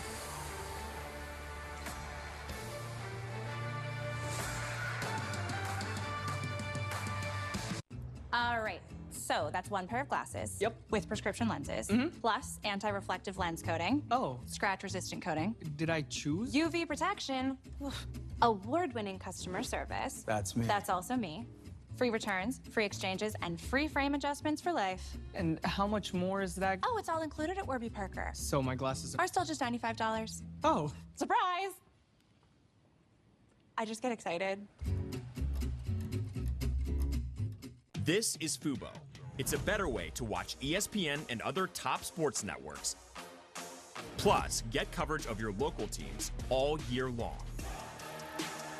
Start watching at FuboTV.com. Should've used TickPick. Wait, what'd you say? TickPick. Look. Oh, whoa, whoa, dude. What? There are no hidden fees. What'd you guys think I said? Oh, TickPick. I thought you said.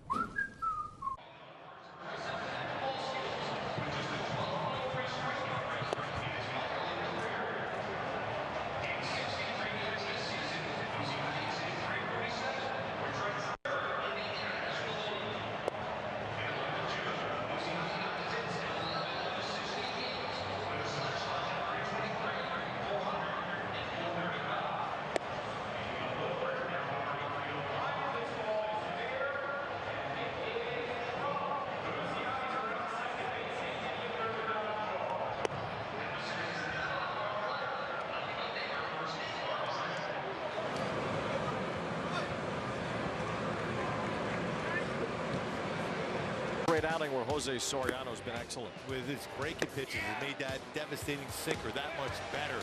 Knuckle curve, slider, 3 times tonight. He has struck out Jeremy Pena on his slider. Also struck out 4 with his knuckle curve. There's a big, nasty breaker bending in for a strike to Paredes. 7 strikeouts for Soriano tonight. That gives him 25 in his last 3 starts now in a span of 19 innings. Even that pitch is a perfect pitch, too, that sinker. 25 strikeouts out of his 77. That's roughly a third of his strikeouts for the year have come in the last 3 starts. So he's turned a corner in many ways. The punch-outs have followed as Rengifo throws out Paredes. Still getting his fair share of ground ball outs, too, like he has tonight. He's only given up 2 hits. They're both singles. He has now pitched in 62 consecutive innings without allowing a home run. That is by far and away the longest active streak by a starter in the major leagues this season. And it's the 3rd longest streak in all of baseball behind a couple of relievers.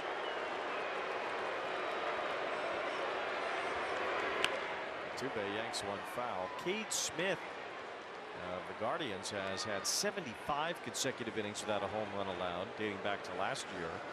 And Gowan Duran, the Twins closer, is at 64 2/3. You still feel that's different as a starter, because you're going out there for that 1 inning, maybe 2 innings. Whoa! That's twice now up and in on Altuve. That'll get noticed in that dugout the other side.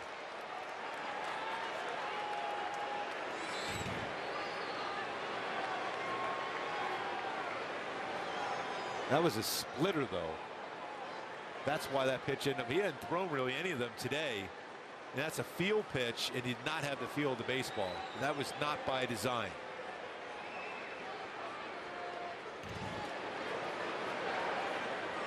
.94 miles an hour. That's how you know it wasn't the big one from Soriano, because he can run a 4-seam fastball up to around 100 miles an hour.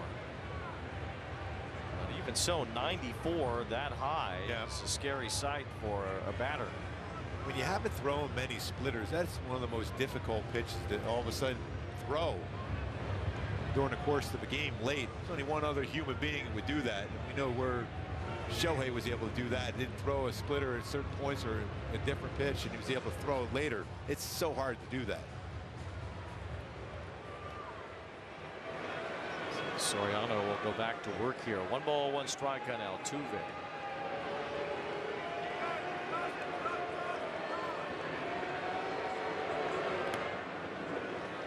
You had a feeling a lot of times after you throw a pitch like that, there's a good chance that next pitch is going to be away and way away, like that knuckle curve was. Altuve's walked twice tonight. He has scored the only Astros run. He had only 2 hits for Houston so far in this game. Altuve bends on that. It's 2-2. Paredes had a base hit in the first, and Walker singled home Altuve in the 4th. He hasn't gotten to chase that when he's got the 2 strikes so far. He's been able to get ahead of him quite both times. Now he's even at 2 here. He doesn't get him to chase that breaker ball out of the zone. Just missed with the fastball. Nipped the corner there. It's full on Altuve. It's just 2 for 15 so far against the Angels this year. Again, 4 strikeouts in the game yesterday. Unusual sight for Altuve.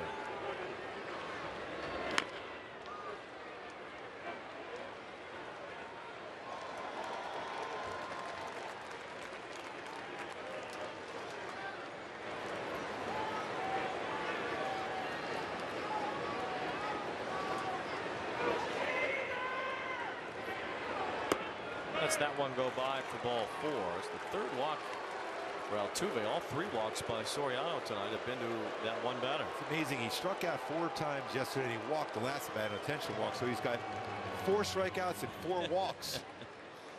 So there's not a whole lot of contact going on there, except for a couple pitches up and in almost got him. Not put one in play yet tonight or in the series. Here's Diaz 0 for 2, a couple of groundouts. Kind of an upset that Diaz has grounded out twice with a runner on first tonight and has not hit into a double play. It's a good double play target ordinarily. It's a lot of ground balls, and he hits the ball hard too. As you can see there, and that's foul. The last couple of seasons, he's hit the ball as hard, consistently off the bat against the Halos as anybody I've seen. Yes, he's up there to swing the bat, that's for sure. Only 10 walks this year.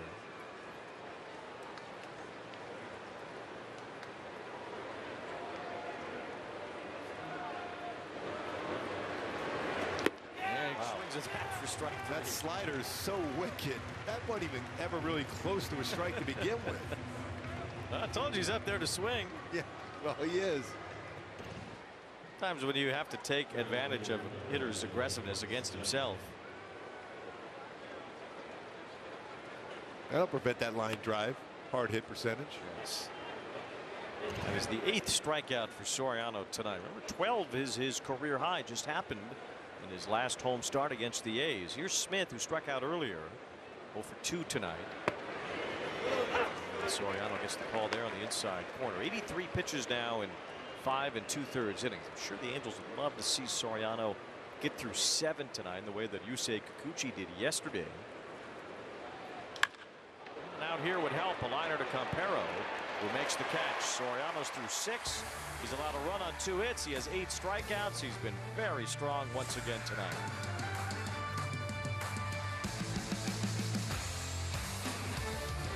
I want to talk about the Angels. They're my big surprise team of 2025. The Angels make sure the halo will shine brightly tonight. The energy level and the swag and the confidence. It is Trevor. Game's on notice.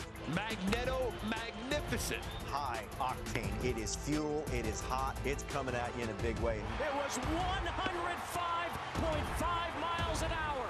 No way. The Halos are unstoppable right now. Every game night is a chance to go big with MLB Big Inning. Turn on baseball's only nightly show that brings you the biggest plays of the night, live and commercial-free. Strikes him out. No one stacks more clutch plays into one live show with up to 4 games on a single screen. Out of here! He is on fire. It's a walk-off winner. Change up game night with baseball's biggest game changer, MLB Big Inning, presented by Nissan. Every night, all season long on MLB.tv. Introducing baseball's all-new national pregame show, MLB Tonight, live at 5. Join Greg, Harold, and Dan, and a star-studded roster for a preview of all the night's matchups. Get a first look at the lineups. Premier talent. First take from the players. I'm just excited to put any pair of cleats on. And the first of many breakdowns every game night. A full night of baseball starts at 5. MLB Tonight's national pregame show, weekdays on MLB Network.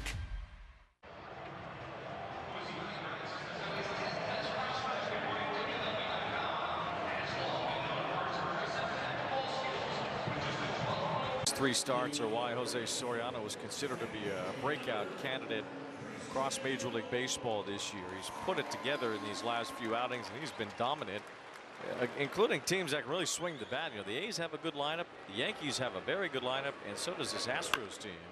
2 first-place teams in there. I mean, this is Soriano at his very best. He's got that kind of stuff, and he's starting to believe in his stuff.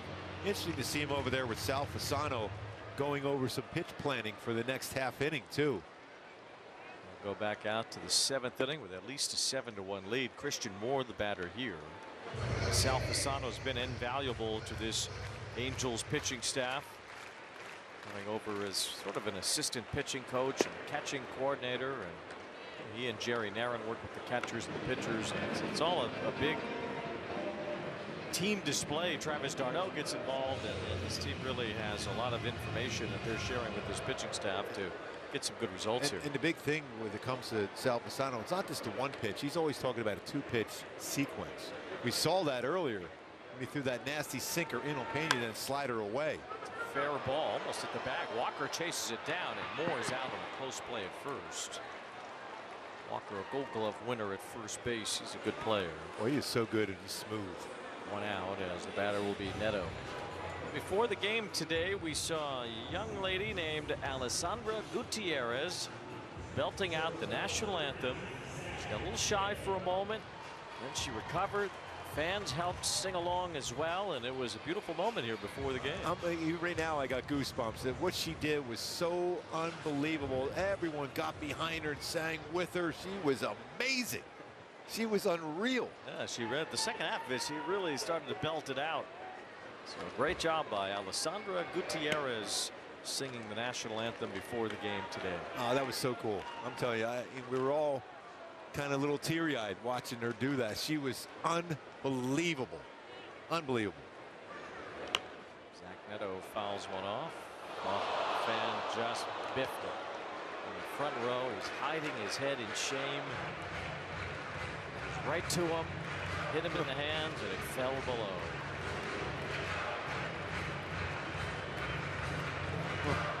No recovery from that. No second chance.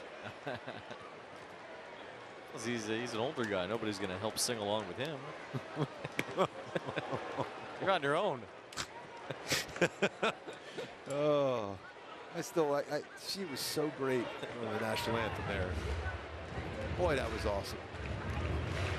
1 ball, 2 strikes on Neto as Walter is going to be asked to go as deep as he can today, regardless of how many runs he's allowed. 7 right now.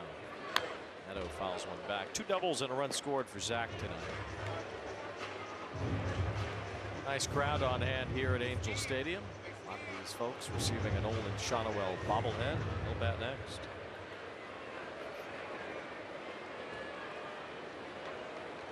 Beautiful day today and nice evening for a ball game as summer officially starts.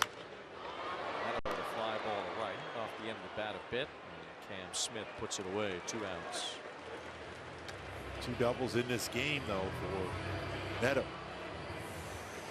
Now will be Shonowell, who's been on base twice, hit by a pitch and scored a run in the 3rd inning. RBI single in the 4th for Nolan. He's trying to even up this series. They'll play the finale here tomorrow afternoon. Kyle Hendricks will face Ryan Gusto. Gusto another fill-in for the Astros rotation, although he's made 10 starts this year. One of them was against the Angels back at Daikin Park. Kyle was unbelievable against the Yankees. 9 punch-outs, a season high. Most he's had since 2020. It was a great performance from Hendricks.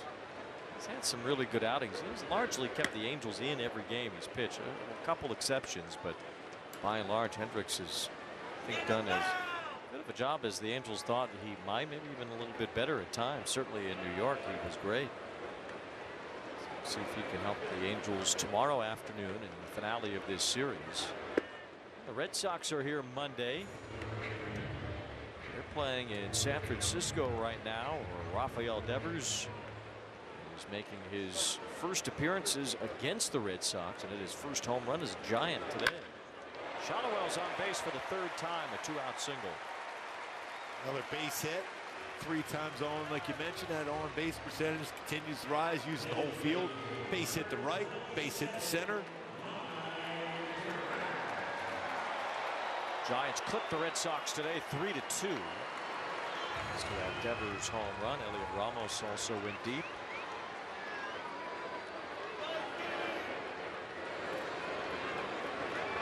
Red Sox still hanging in there, a couple games above 500. Trout takes ball 1. San Diego beat the Royals today 5-1. Game at Petco Park. Fernando Tatis Jr. a 3-run homer for the Padres. Big lift in that game. 2-0 on Trout. Good to see him swinging the bat well after getting hit a few times recently. Milwaukee won again. They're going away. They're 7 games over 500. They beat Minnesota 9-0.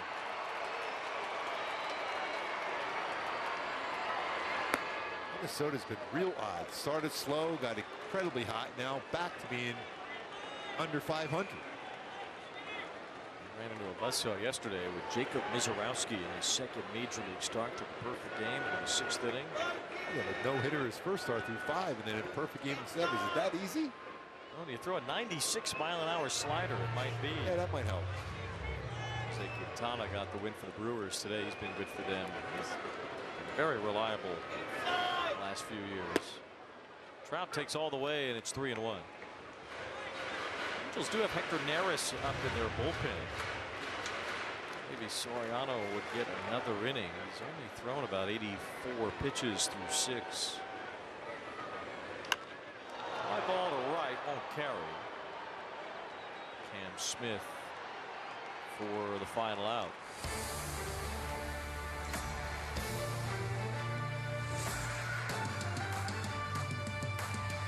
This guy is the entire package. Struck him out. My goodness. He has a weapon for every hitter. Good luck. 99.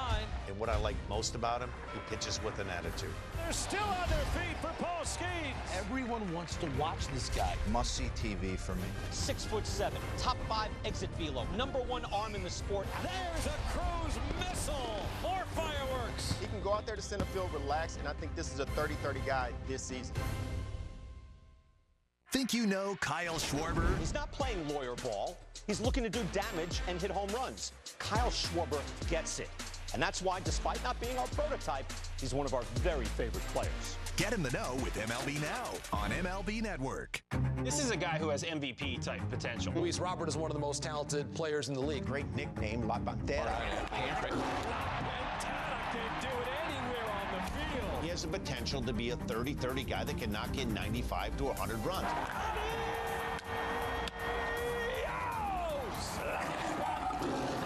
As a fan of the game, there's nobody I enjoy watching in center field than Mr. Luis Robert. La Pantera.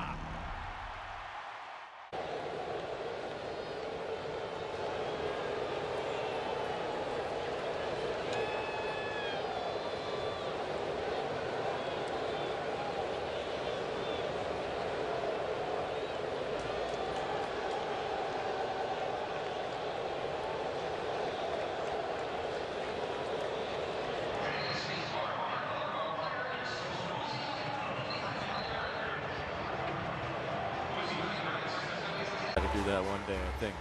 Give it a shot. Join your Angels for Family Sunday every Sunday home game through July 27th. Check out fun activities in the Gate 5 courtyard. Oh, and after the game, kids take the field to run the bases for a full list of Family Sundays presented by Yakult Probiotic Drink. Visit angels.com/promotions. That kid's trying out for the Three Stooges.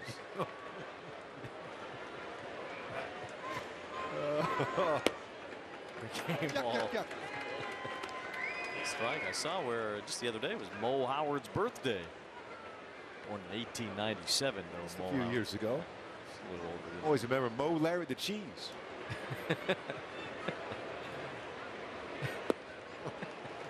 0-2 on Christian Walker, leading off the 7th. He has one of the 2 Astros hits in this game. RBI single in 4th, knocked in Altuve. The only run for the Astros against Soriano has been in command today. The scariest moment for Soriano was the 1st inning. A base hit and a walk, but after that he got a ground out and a big strikeout of Cam Smith to leave 2 men in scoring position. Wow, he really hasn't been in trouble since. Slider. And he's been outstanding. 9 strikeouts now. Coming into this inning alone is 84 pitches. 20 of those pitches were thrown to Altuve tonight. That's 24% of all his pitches. But boy, I'll tell you what, that slider, just like he struck out Pena with that similar slider. He's got that working.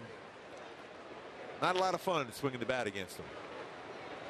9 strikeouts, matching the 2nd most he's had in a game in his career. He has a career high 12, which came just a couple of starts ago. It was the first time he ever got to 10. If you get to 10 before this inning is over, as Caratini calls time. No balls, 1 strike. Caratini struck out earlier. He's 0 for 2. Pena struck out 3 times today. He's gotten everybody else once except for Paredes and Altuve. Altuve's walked 3 times. So 0-2 on Caratini.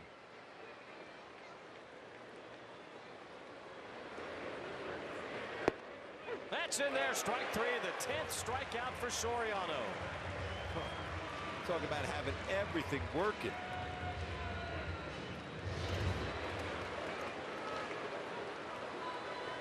Four-seamer and then getting a call with that run. Sometimes when you throw it that hard with that movement, it's a difficult call for an umpire. 90 pitches now in 6 2/3 innings. Jake Myers, the batter. Check swing. That looked like he did not go around. Didn't look like that to me, but the first base umpire is the one with the vote. Tom Hanahan said no swing.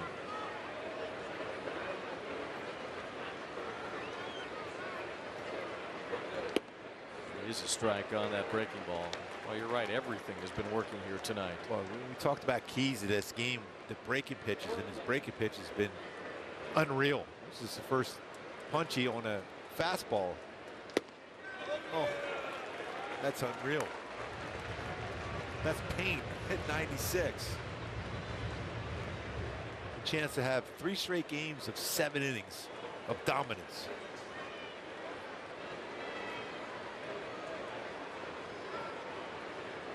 It's been 10 years since an Angels pitcher's had a run like this. 7 innings, 1 or no runs in 3 straight starts. The last Angels pitcher to do it 10 years ago, Hector Santiago. Hector Santiago made an all-star team with the Halos. It was that year. 3-2 now. The last right-handed pitcher for the Angels to do it was Matt Shoemaker in August of 2014. That was the shoo-shoo-ka-choo. How could I miss that? Yes. He was a big Michigan native. Looping liner. Here comes Taylor Ward. He won't get there. He knocks it down. And it's a base hit for Myers. The 3rd hit for the Astros. That's a quick walk out. It looks like that's not going to be a pep talk. Ray Montgomery. No, it's not going to be. Ray Montgomery is going to go to the bullpen. So Gourmet coming up. So Soriano will not be able to get that 3rd straight start with 7 innings, but in 6 2/3 he was outstanding tonight.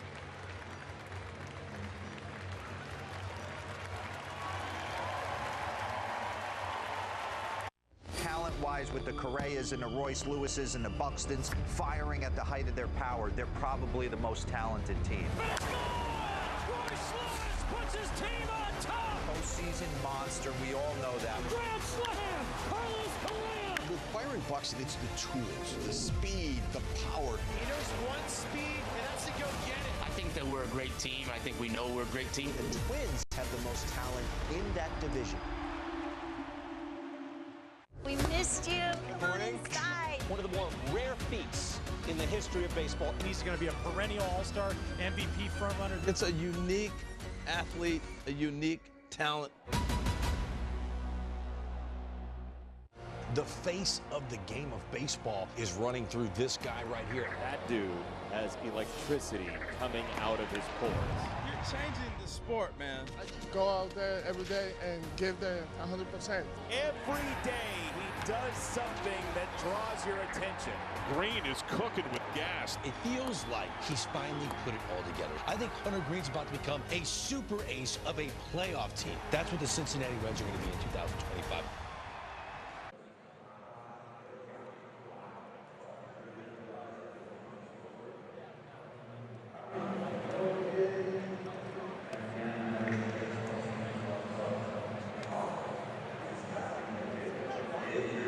Electric today. Sinker was nasty, but really his knuckle curve and slider difference maker today. It's unhittable. That slider with 4 strikeouts with a slider to go along with 5 with a knuckle curve and 1 with a 4-seam fastball. Through 96 pitches, 10 strikeouts. 2 of the last 3 outings he has struck out at least 10. 28 total in his last 3 starts with only 2 runs allowed. Luis Guillorme is the batter as Hector Neris comes in and delivers a strike. It was interesting. Ray Montgomery pretty much ran to the mound as soon as that ball fell in off of Myers. I mean, it's 7-1, and you know, Luis Guillorme is not a huge threat at the plate. Make the case that the Angels could have let Soriano finish the inning, or at least face 1 more batter before it gets back to Pena, although he struck out 3 times today too. As good as his stuff has been all night. That's his first career start against the Astros too, keep in mind. Yeah, not sure what the hurry was to go get him, but we'll find out later from Ray Montgomery. He's got to answer all the tough questions now. He's the man in the big chair, at least until Wash is ready to come back. 1 ball, 2 strikes on Guillorme.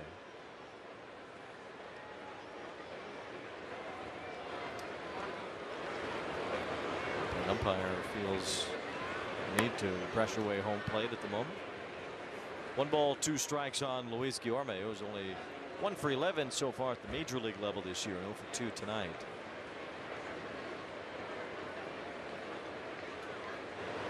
Bernares spent some time with the Astros in the past.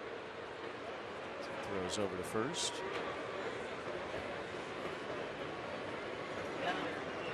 Bernares has primarily been a Philly and an Astro in his career. Look at a good time to drop that splitter to finish off the inning. 1 ball, 2 strikes on Luis Guillorme. And there it is, strike 3 on that splitter. Bernares gets Soriano through the 7th. What an outing from Jose Soriano tonight, in line for his 5th win.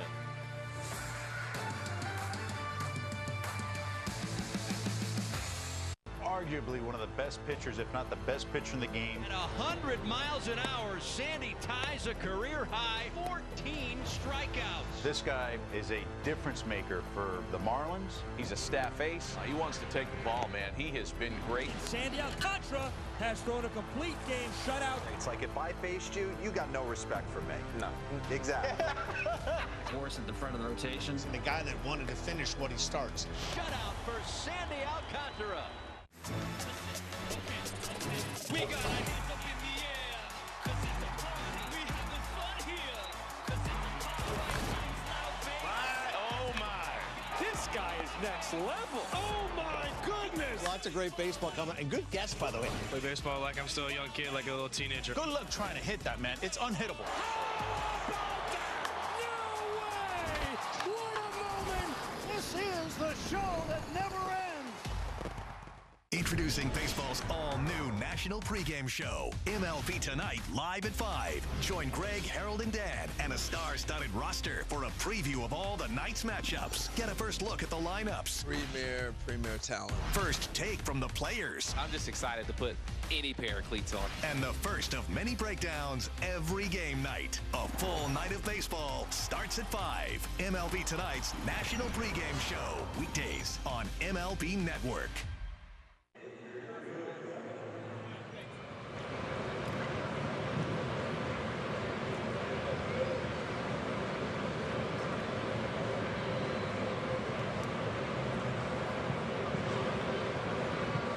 Brought to you by Ram. Hurry into your local Ram dealer today for great deals. By UCI Health, compassion and expert care for everyone in the region. Learn more at ucihealth.org. And by Pechanga Resort Casino. Play your perfect combination at Pechanga. Conveniently located right off the I-15 in Temecula. For some of our younger fans would even believe that the Rams once played in this stadium. This was their home stadium for quite a while. Different configuration of the Big A back then. They had seating in the outfield all the way around, and more of a bowl-like stadium at one point. And it was the home of the Los Angeles Rams for a number of years.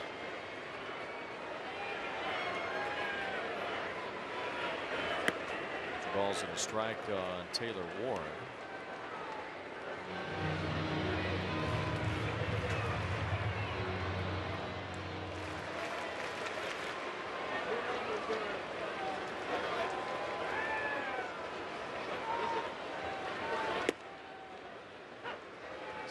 For a strike.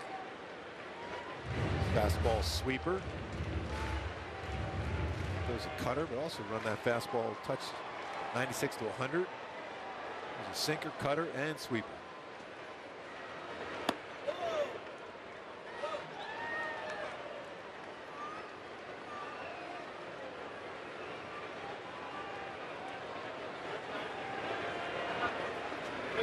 Vince Ferragamo days earlier. Oh, yes. Legend. 2 on Taylor Ward. Did it bother you to, you were on the mound most of the time, but did it bother you ever to play in some of those multi-purpose stadiums? You know, so many of them. You had Oakland up there for a while, and Candles. Well, you didn't pitch in San Francisco.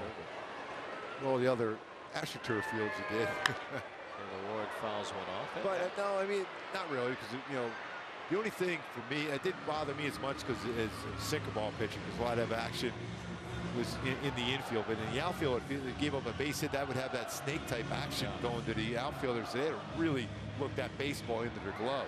Cleveland, the Browns and the Indians share the stadium. Yes. Oh yeah, a beautiful stadium. Which the Kingdome did with the Mariners and the Seahawks for a while. Ball 4 to Taylor Ward. The Raiders played at the Coliseum with the A's for some time. So Taylor Ward draws a leadoff walk here in the 7th. Going to take a ride with Hyundai. Charge up to 178 miles in just 15 minutes. How it should be.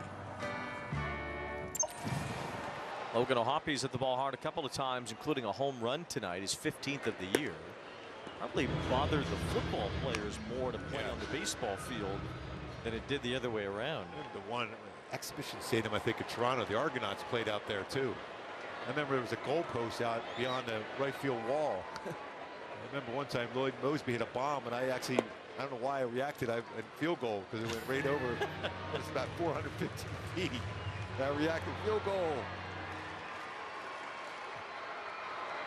It was always nice and warm there in that stadium, especially in April, and then the postseason in '85. No question.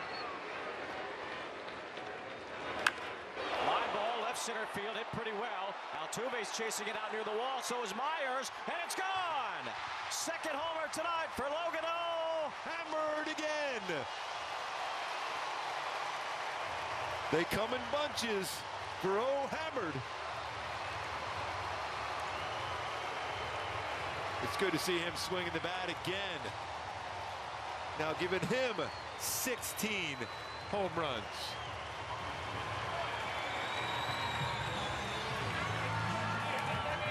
Four RBI game. He's driven in 35 on the year to go with those 16 homers.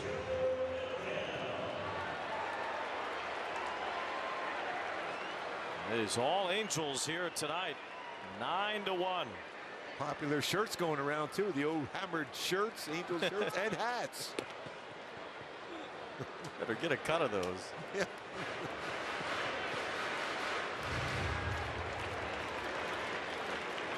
Joe Adell at the plate has singled and scored. The Angels have hit 3 home runs tonight. They have 3 doubles in the game. And they just have not had many wins like this. So many games where they have won in close games. The Angels have 36 wins overall.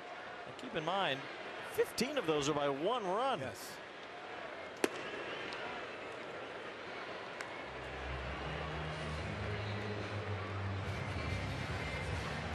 Last time the Angels even won a game by more than 4 was in Sacramento almost a month ago. So every win they've had since then has been by 4 runs or fewer. Yeah. It's a pretty good test for all these young players, especially a lot of those young arms out of the bullpen, where they put in a lot of tough spots. They perform really, really well. I had a chance to talk to Reed Detmers today, because he's had his problems against the Astros, but he felt real good the way he threw the baseball yesterday, putting up a 0. That was a turning point for Detmers because of that. And it looked like it could have gotten away from him too. A couple of base runners there, but then he really locked in and finished that inning without giving up a run. Didn't let some of those old problems seep back in yesterday. I thought that was an important performance for Detmers. He's been touching 99 with his fastball. He's been outstanding. Good crowd here tonight to soak up all this offense. 32,326 as Adell strikes out. Logan O'Hoppy has hit his 2nd home run of the game. It's a little hanger up there. Stayed on that one well, lines it out.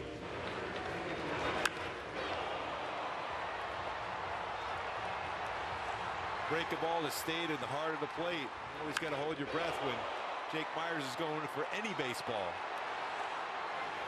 Well over that wall.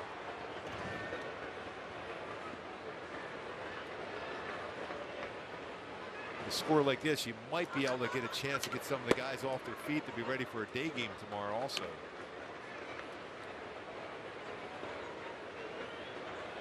Kyle Hendricks against Ryan Gusto tomorrow afternoon at 1 o'clock.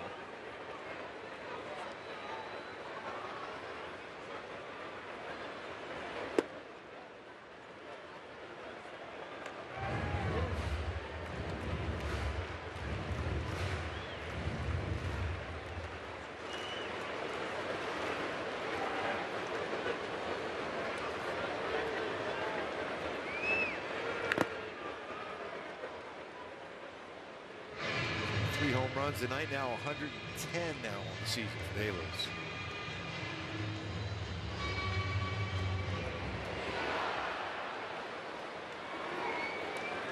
Nifo has a homer earlier. Remember, he homered from both sides of the plate earlier last week against the Orioles.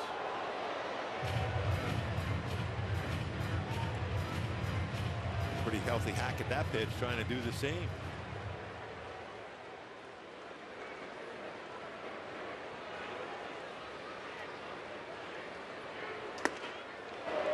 Fastball punched him out. Caleb Ort gets the strike. Guys are competitive even when it's 9-1. Yes.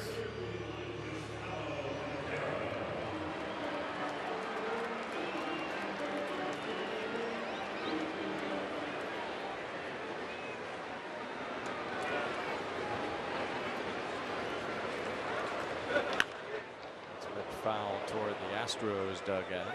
Somebody went flying back into that dugout quickly for the Astros. Trying to get out of Dodge. It was a scary moment in Tampa the other day when Hunter Biggie got hit by a line drive off the bat of Adell Rutschman in that Orioles-Rays game. Rutschman went on the IL for Baltimore. They've had a tough time keeping their guys healthy this season. It's been a tough one. I just feel like it could be difficult. Every time you think they can turn it around, they start to struggle again. Yeah, I was just thinking that about the Braves. You mentioned earlier Chris Sale going on the IL. Same thing. Two teams that were expected to be in the postseason mix. They've had slow starts, and then as soon as things look good, things go south again, both for Atlanta and Baltimore. When you're in those divisions with such tough, the leaders of the Yankees, and you got the Mets and Phillies, it's tough to recover. As good as you've had in the past, where the Braves in number 21 struggle, it's going to be a tough one for this year for them to come back. They won today, but they're 5 games under 500. The Mets and the Phillies are tied for first in the National League East. They are both 15 games above 500. Mets won today 11-4. Mets had 5 homers in that game. Juan Soto hit a couple of them as Campero pops up.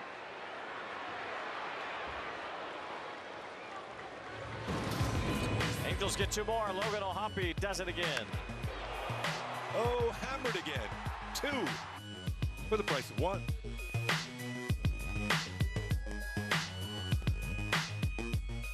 Should have used tick pick. Wait, what'd you say? Tick pick. Look. Oh, whoa, dude. What? There are no hidden fees. What'd you guys think I said? Oh, tick pick. I thought you said. Everything about PXG totally changed my game.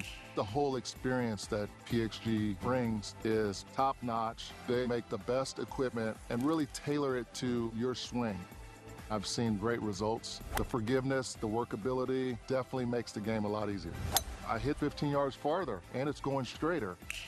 The joy and the great feeling of seeing the ball get in the hole is pretty special.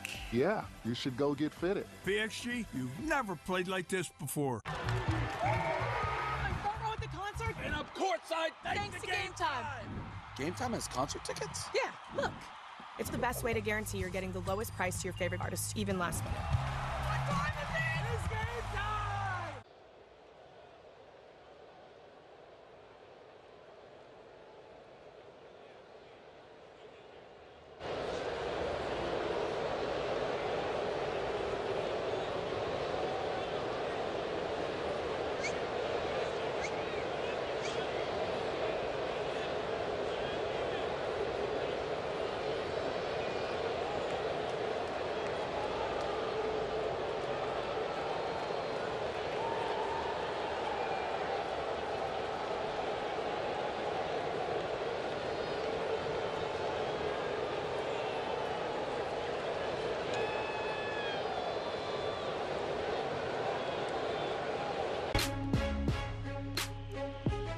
So it's time to send your Angels to the All-Star game to Atlanta. And if you're at any of the upcoming games against the Astros and the Red Sox, that's through next Wednesday, June 25th, just go out to center field where all of this fun is happening. The patio out there, submit your 2025 All-Star ballot to receive an Angels 2025 commemorative All-Star button. I know we're all wearing them tonight. Guys, which buttons were you guys wearing upstairs earlier? I had Mike Trout. There you go. I had Shauna Wow. Shauna Wow. All right. I had a Zach Neto, and Logan was not happy about that. Oh, I can only imagine. I'm sure he didn't say a word. He goes, by the way, I have 2 home runs today. We're up here in the booth. We can't. Nobody can even see our buttons. So nobody can know what we've done. She's out. She's down there. She's in plain sight. It's a dangerous place. Yes. Kevin Newman is the new shortstop, and Lamont Wade Jr. is at first base. The Angels doing something that I don't think they've done all year, taking starters out late in the game with a lead. They've only had 2 wins the entire season, more than 5 runs. They beat Cleveland 10-4 in their second home game on April 5th, and they beat the Rays 11-1 on April 10th in Tampa. And since then, they have not won a game by more than 5 runs. They lead this one by 8 in the 8th inning. 3 balls and a strike on Cooper Hummel as he fouls one off, batting in place of Pena here. The Astros are going to do the same and take some of their starters out. I haven't seen in a long time now Jeremy Pena swinging some of those pitches that he did against Soriano, but that slider was just nasty. Late bite to it. Yeah, you really cooled off a guy who's been red hot in Pena. That's another thing, is that pretty good pitch. Pretty close call there. So it's a leadoff walk. It'll bring up Mauricio Dubon to bat in place of Paredes. As the Astros make some changes here as well. 9-1, 9 runs, 10 hits for the Angels, a run on 3 hits for Houston. Jose Soriano struck out 10, allowed 1 run on 3 hits in 6 2/3 innings. Mentioned that note that he would have been the first Angels pitcher to go 7 in 3 straight starts, allowing either 1 run or no runs.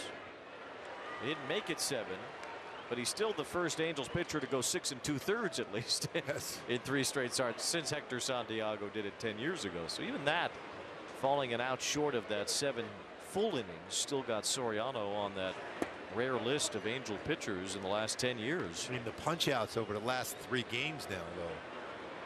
28 strikeouts in his last 3 starts. That's roughly a third of his strikeouts for the season. Yep. He has 80 strikeouts overall now. So that's 35% of his strikeouts for the season in his last 3 outings. Potentially evening up his record now. I mean, he's got to be in that conversation as one of the best pitchers in the game. So the All-Star game not out of that possibility also. Whipping liner caught off the bat of Dubon by Newman. He's got a 3.39 ERA. He's 80 strikeouts as well. Kikuchi has a 3.01 ERA and 87 strikeouts and 89 innings on the year. Kikuchi leads the staff in punch-outs, and his ERA even a little lower than Soriano's. So pitch himself into that candidacy as well. Kenley Jansen hasn't blown a save this year. 15 out of 15. Angels will certainly have some possibilities for the All-Star game. The rosters will be announced 2 weeks from tomorrow. The All-Star rosters. So last chances here in the next week or 2 to make a case. Plate umpire is trying to hurry O'Hoppe and Bachman along. Shea Whitcomb comes off the bench to bat for Altuve. Altuve has not put a baseball in play yet. 4 strikeouts, 4 walks in the series so far. I think he will, if he plays tomorrow, I think he'll put a ball in play. Yes. Against Hendricks.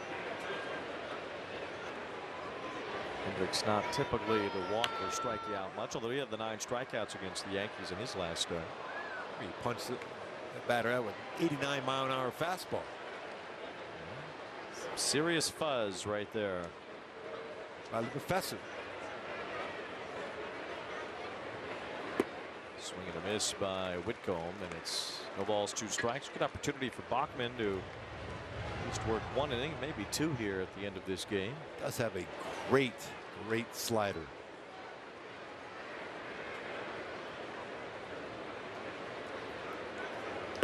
And a good fastball too. 97 for the strikeout. And made him aware of that slider, and then paints 97.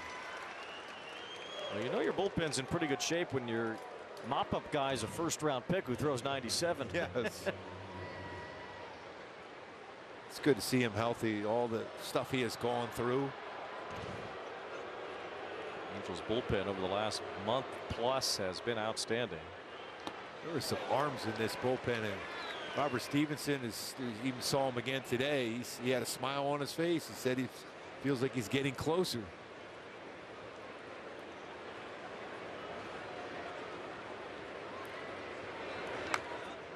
Diaz fouls that one back. Look at this bullpen right now. Some veterans have certainly helped the cause. Connor Brogdon and Hunter Strickland have come in. Hector Neris. These guys have been important. The emergence of Detmers, the return of Bachman. Jansen has been so good at the ends of games. Bachman a couple of strikeouts in a scoreless 8th inning.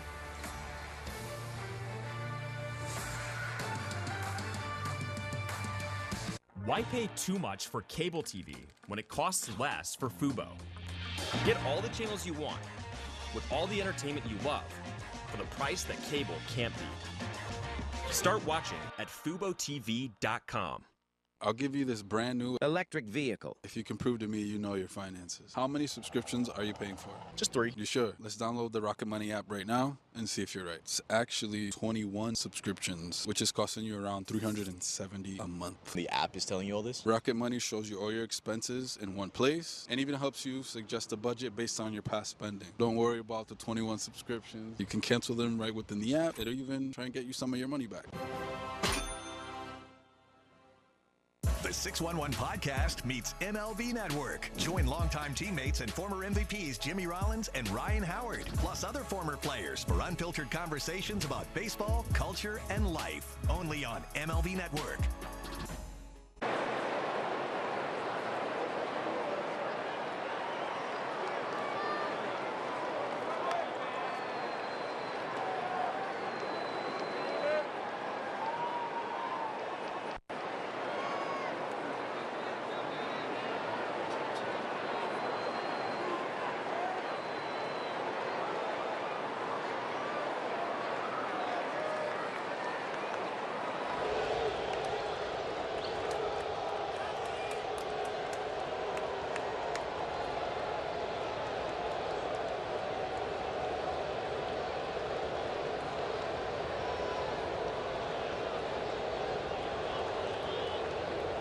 Live postgame presented by OC Navigators. Should be a lot to discuss here with a very good performance from the Angels all the way around tonight. Yeah, and Patio and Kingfish and Erica get to deal with some fireworks too. A lot of fireworks during the game today for the Halos bats. Astros made a lot of changes here, including a new pitcher. Nick Hernandez is on the mound here for the bottom of the 8th inning. He'll be throwing to a new catcher, Cesar Salazar. He's in the game as well. Mauricio Dubon stays in to play shortstop.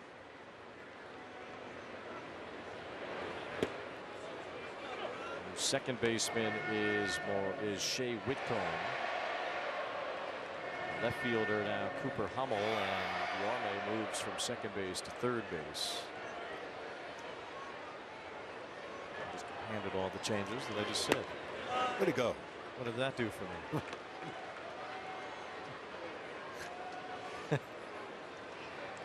Save your eraser on your pen and pencil. I wrote it all down. Be a little quicker. 2 balls, 1 strike on Christian Moore. Liner right center field. Good jump by Myers, racing, diving, and catching once again. He is unreal. Wow. That's at least 4 unbelievable plays he's made against the Halos this season alone. This ball was hit really well too. Looked like it was destined for a double. Got to appreciate, even with the score like this, you see that effort by Jake Myers diving and making a great catch. Very good play by Myers.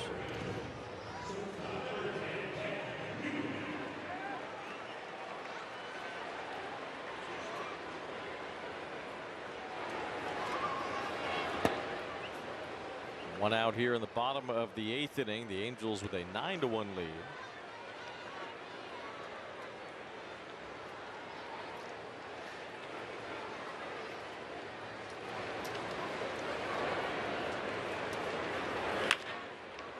Bouncing ball and through a base hit for Kevin Newman.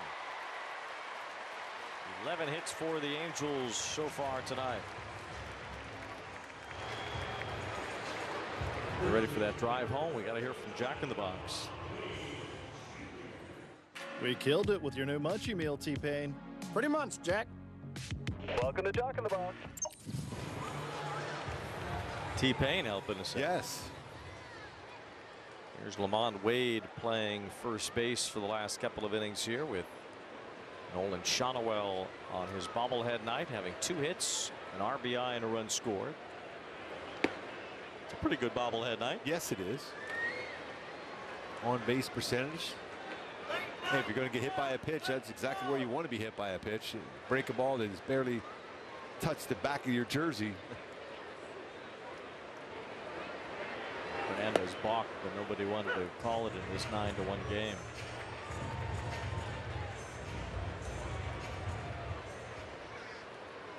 One ball, one strike. Trout on deck. He'll get another at bat here, barring a double play.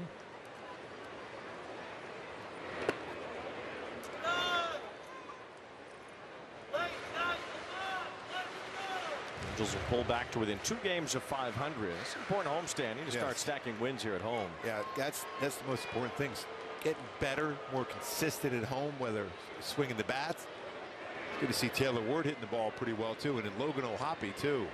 There's a bouncer to first. Walker able to snag it. His throw to second on target, and the throw back to first. Hernandez crouching to try to finish that double play, but Wade beats it out.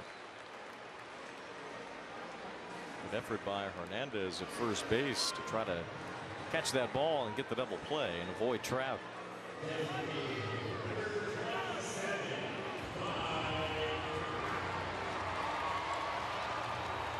Trout is 1 for 4 tonight with a single and a run score. The Angels lead it 9-1. This would be one of their biggest blowout wins of the season. Only their 3rd victory, more than 5 runs, if they can keep it close to where it is. And a 10-run win against the Rays and a 6-run win against Cleveland. That's been it. Ball 1 to Trout. See a little hitch in Hernandez's delivery before you get out of the stretch. Not supposed to do that. Not supposed to. There's a glitch before he throws it home.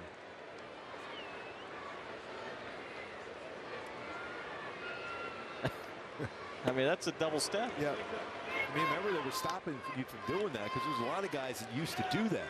How could that be allowed? I mean, the Angels aren't saying anything. I mean, it's 9-1 for one thing, but just overall, it's an illegal pitch, is it not?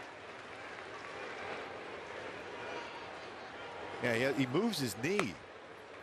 That would be especially with the guy that's deceiving the base runner. It's a balk every time. Yes.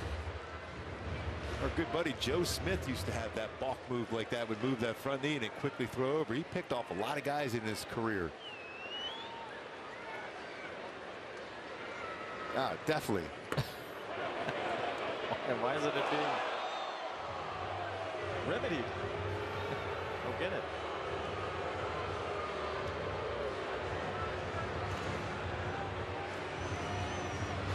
Yeah, Trouty crossed there. Balls and 2 strikes. It's only the 9th major league appearance for Hernandez and his 2nd this year. I don't know if he's done this double move before or what, but he's doing it here.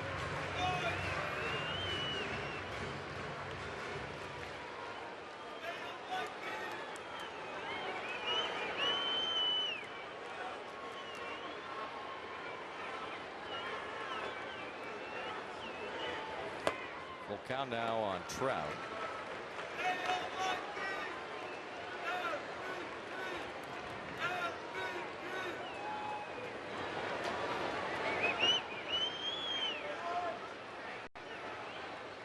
And a hard hit, base hit, his 2nd at bat tonight.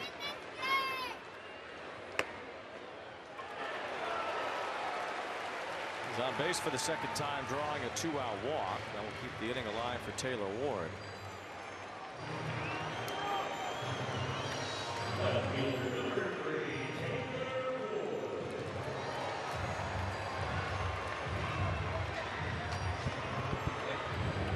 Ward with a 2-run double tonight. He has scored a couple of runs. Now a team leading 52 runs batted in to go with his 19 home runs.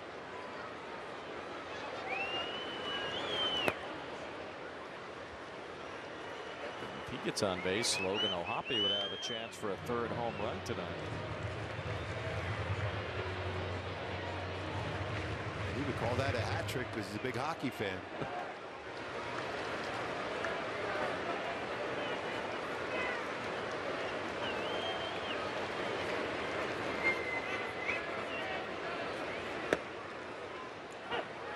Slider gets over from Hernandez. 1 ball, 1 strike on Ward. There's O'Hoppe. See if he gets one more crack at a 3-homer game here tonight. Angels have hit 3 home runs, 2 of them from O'Hoppe, 1 with Rengifo, and they've all come with a man on base. Let's help run up the score here as the Angels lead at 9-1. Jose Soriano, a tremendous outing tonight in 6 2/3 innings, striking out 10. Trying to even up his record of 5-5.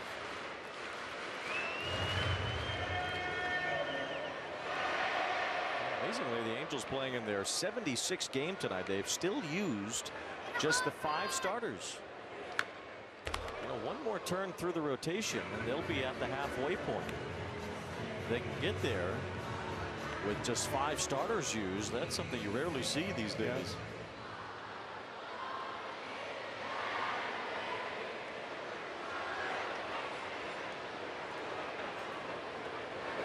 Oh, you're going to sing "Tell Me Why." You're singing, everybody here. And somehow Salazar got his mitt on that and kept it at home plate. 2 balls and 2 strikes. The Astros have used 11 starting pitchers. That's the 4th most. We mentioned earlier all the starters that are on the IL for Houston. Even a couple of guys who have not pitched at all this year, like Luis Garcia, for example. He's not even thrown an inning for them. He's on the IL. Ward gets punched down. We'll send this game to the 9th inning with the Angels up 9-1.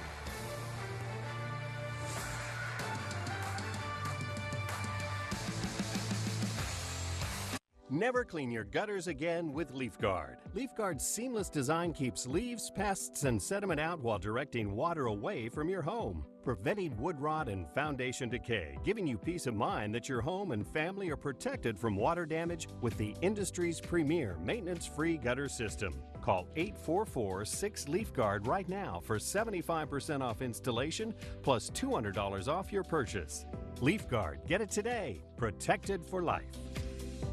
Arguably one of the best pitchers, if not the best pitcher in the game. At 100 miles an hour, Sandy ties a career high 14 strikeouts. This guy is a difference maker for the Marlins. He's a staff ace. He wants to take the ball, man. He has been great. Sandy Alcantara has thrown a complete game shutout. It's like if I faced you, you got no respect for me. No. Exactly. Morris at the front of the rotation. And the guy that wanted to finish what he starts. Shutout for Sandy Alcantara.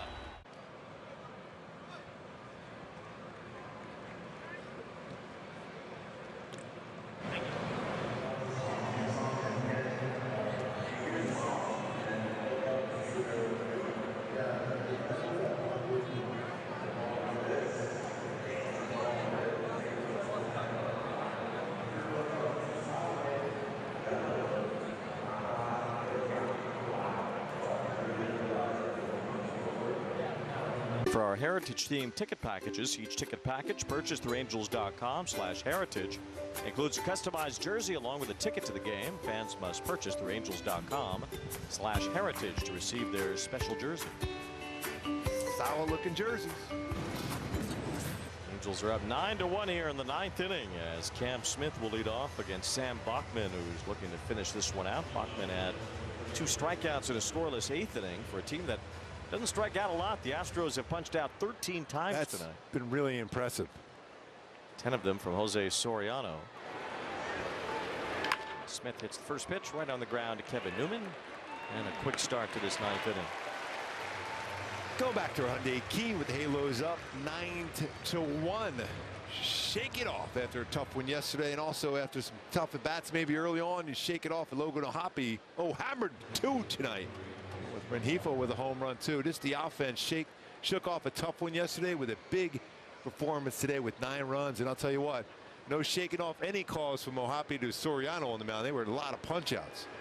Soriano fabulous tonight. Here's another first pitch swing and a first pitch out. 2 pitches, 2 outs here in the top of the 9th. Take that all day long. Angels with 3 home runs in this game, 2 of them from Mojave. Rengifo hit the other. So the Nationals have hit 4 home runs at Dodger Stadium tonight, including James Wood with his 21st. He is a really good young player. They're ahead 5-2. What a trip for the Nationals. They get to go to Dodger Stadium, then Petco Park, and then they come here. That's a serious California dream. They're on the SoCal tour this week. Good for them. You don't believe it or not, teams don't do that very often, where they have a 3-city road trip that takes them throughout Southern California's 3 ballparks. That used to be automatic before. Not anymore, though.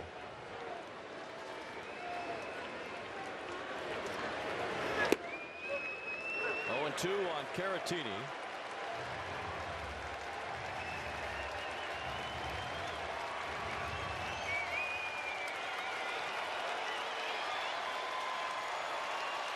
Good crowd tonight, ready to celebrate a win. As Caratini flips one foul and out of play. 32,000 plus here at Angels Stadium. The Halos will improve to 16-17 at home, but that's the home record that really needs to start pointing north. Exactly. This team is going to make a push. They need to start winning games here more regularly. Rengifo's chasing it. He's got it.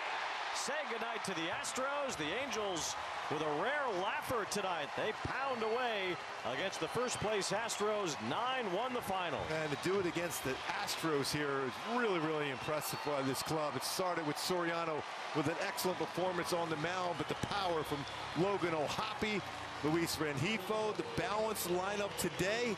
Halos able to even up the series against the Astros, a team that they've had their problems with, but not tonight. Chance to win this series behind Kyle Hendricks here tomorrow afternoon. As the Angels look to once again close in on that 500 mark. They'll have the Red Sox and Nationals on this homestand as well. And the Angels hope to use their home field to make it an advantage and propel themselves up into this playoff picture.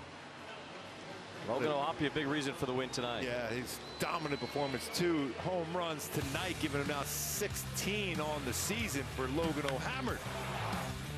Quick hands on that one on the inner half of the plate. And even more impressive, he's able to rocket a breaking ball out too. Maybe get him hot again like he was up in Sacramento.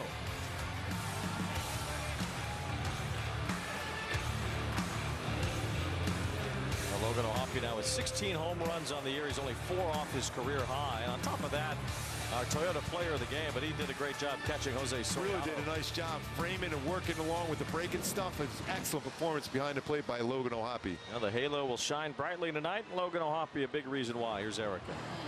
Logan, you guys have played so many close, intense ball games so much this season. How did it feel having a comfortable lead the entire time tonight? Yeah, well, no win in the big leagues is comfortable. It did feel good to be up by quite a few, though, and credit to our guys on the mound. Sawyer was unbelievable. Both came in and did what they keep doing, and it's been fun to be a part of. The last 3 for Soriano have been something to see. He's looked nearly unhittable each time. What makes him so special on the mound? The stuff, flat out.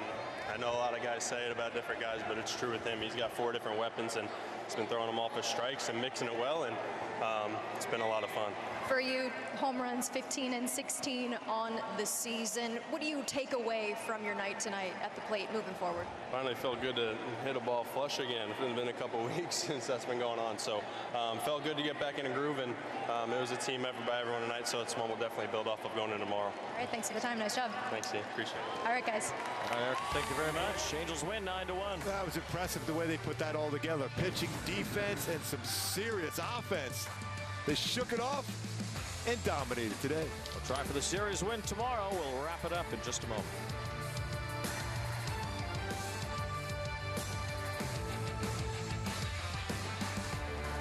There's certain players in every lineup that make the lineup go. Speed, power, he is a difference maker. Ketel Marte, he's done it one more The best second baseman in the game, that's Ketel Marte. There goes Corbin. Just incredible speed.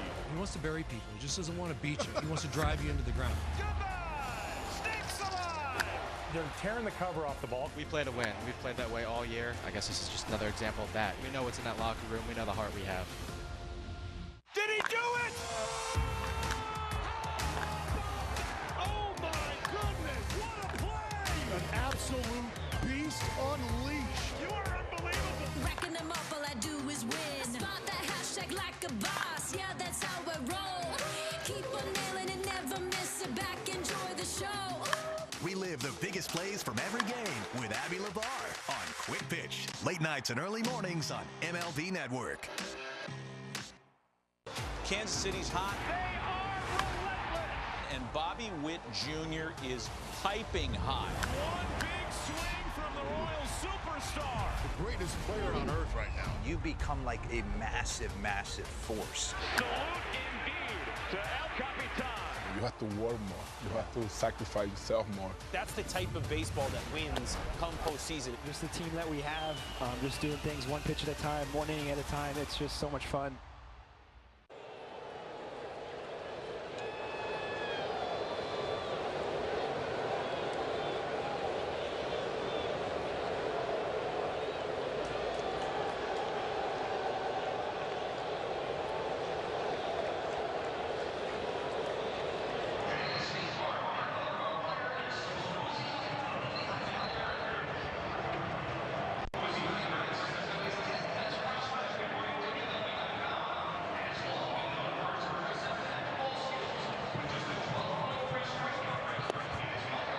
Toss around the Astros tonight, 9-1 the final. The Halos will try to win this series tomorrow afternoon.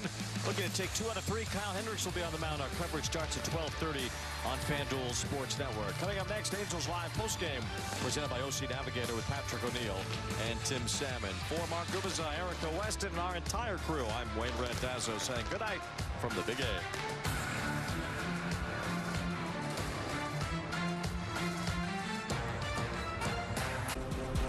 SiriusXM's The Leadoff Spot is now on MLB Network. Join Steve Phillips and former MLB players Xavier Scruggs and Eduardo Perez for a recap of the night's action, preview of the day ahead, plus in-depth baseball interviews all season long on MLB Network.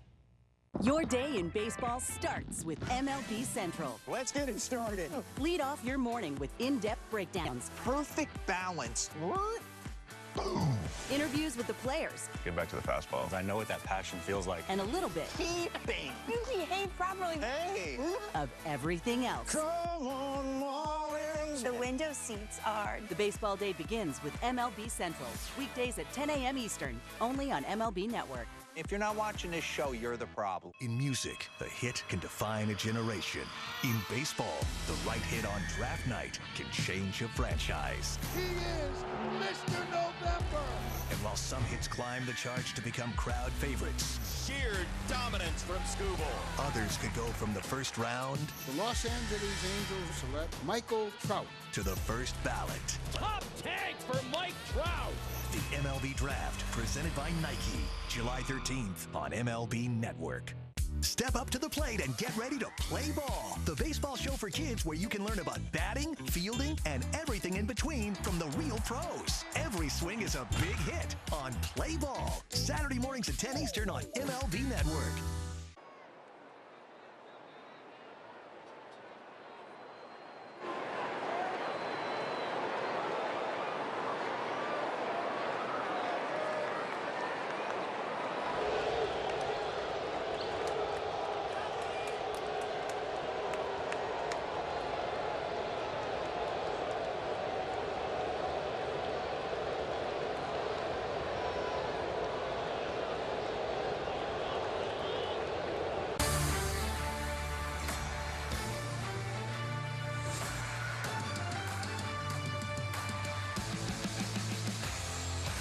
A nice, tidy, stress-free victory for the Halos. Logan O'Hoppe, not one, but 2 homers in this game, driving in 4 as the Angels beat up the Astros 9-1.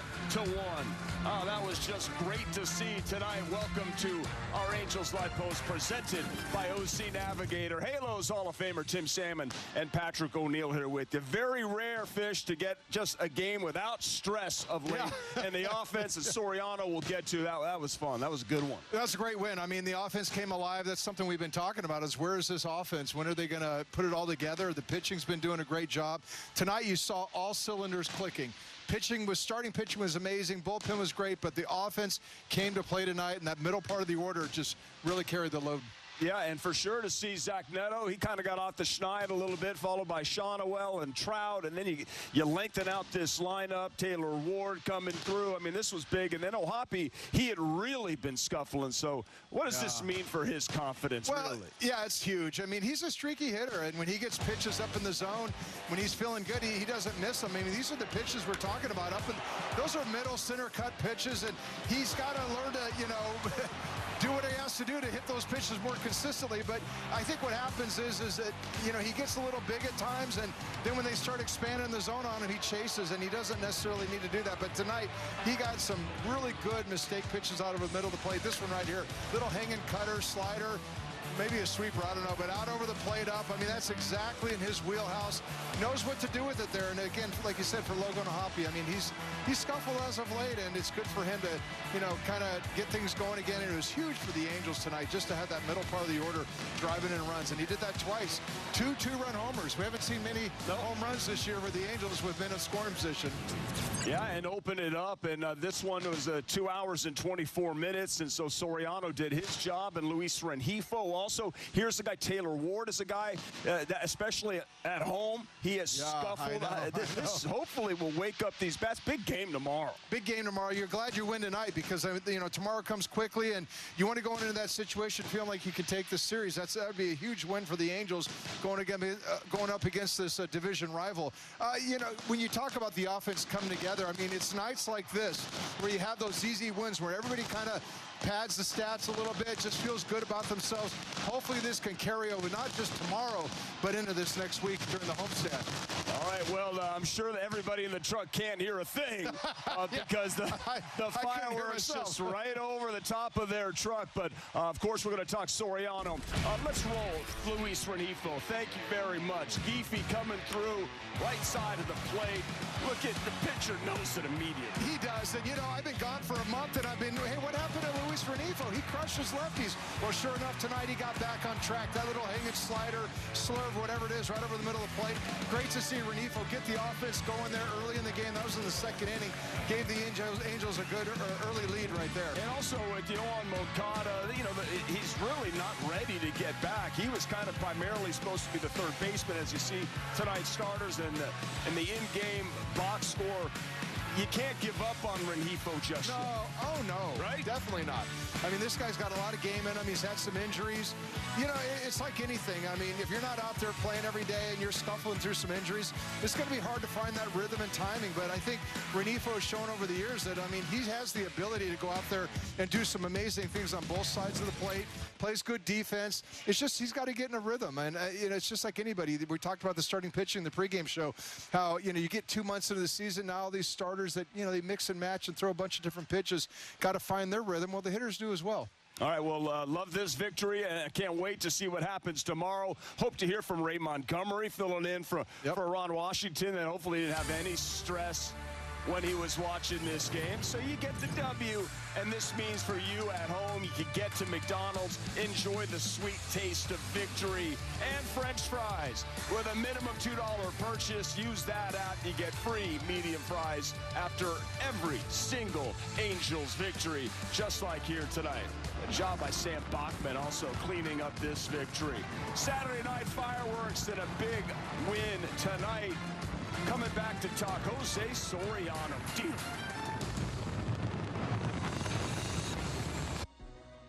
This is a guy who has MVP-type potential. Luis Robert is one of the most talented players in the league. Great nickname, La Pantera. He has the potential to be a 30-30 guy that can knock in 95 to 100 runs.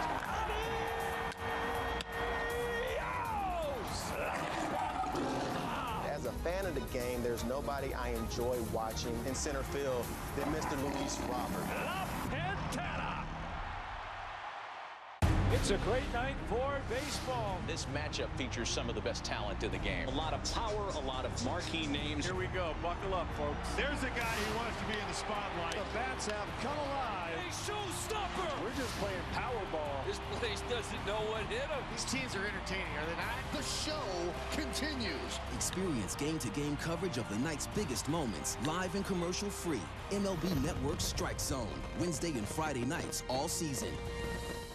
Turn on MLB Tonight's all-new national pregame show live at 5 as Greg, Harold, and Dan preview all the night's matchups.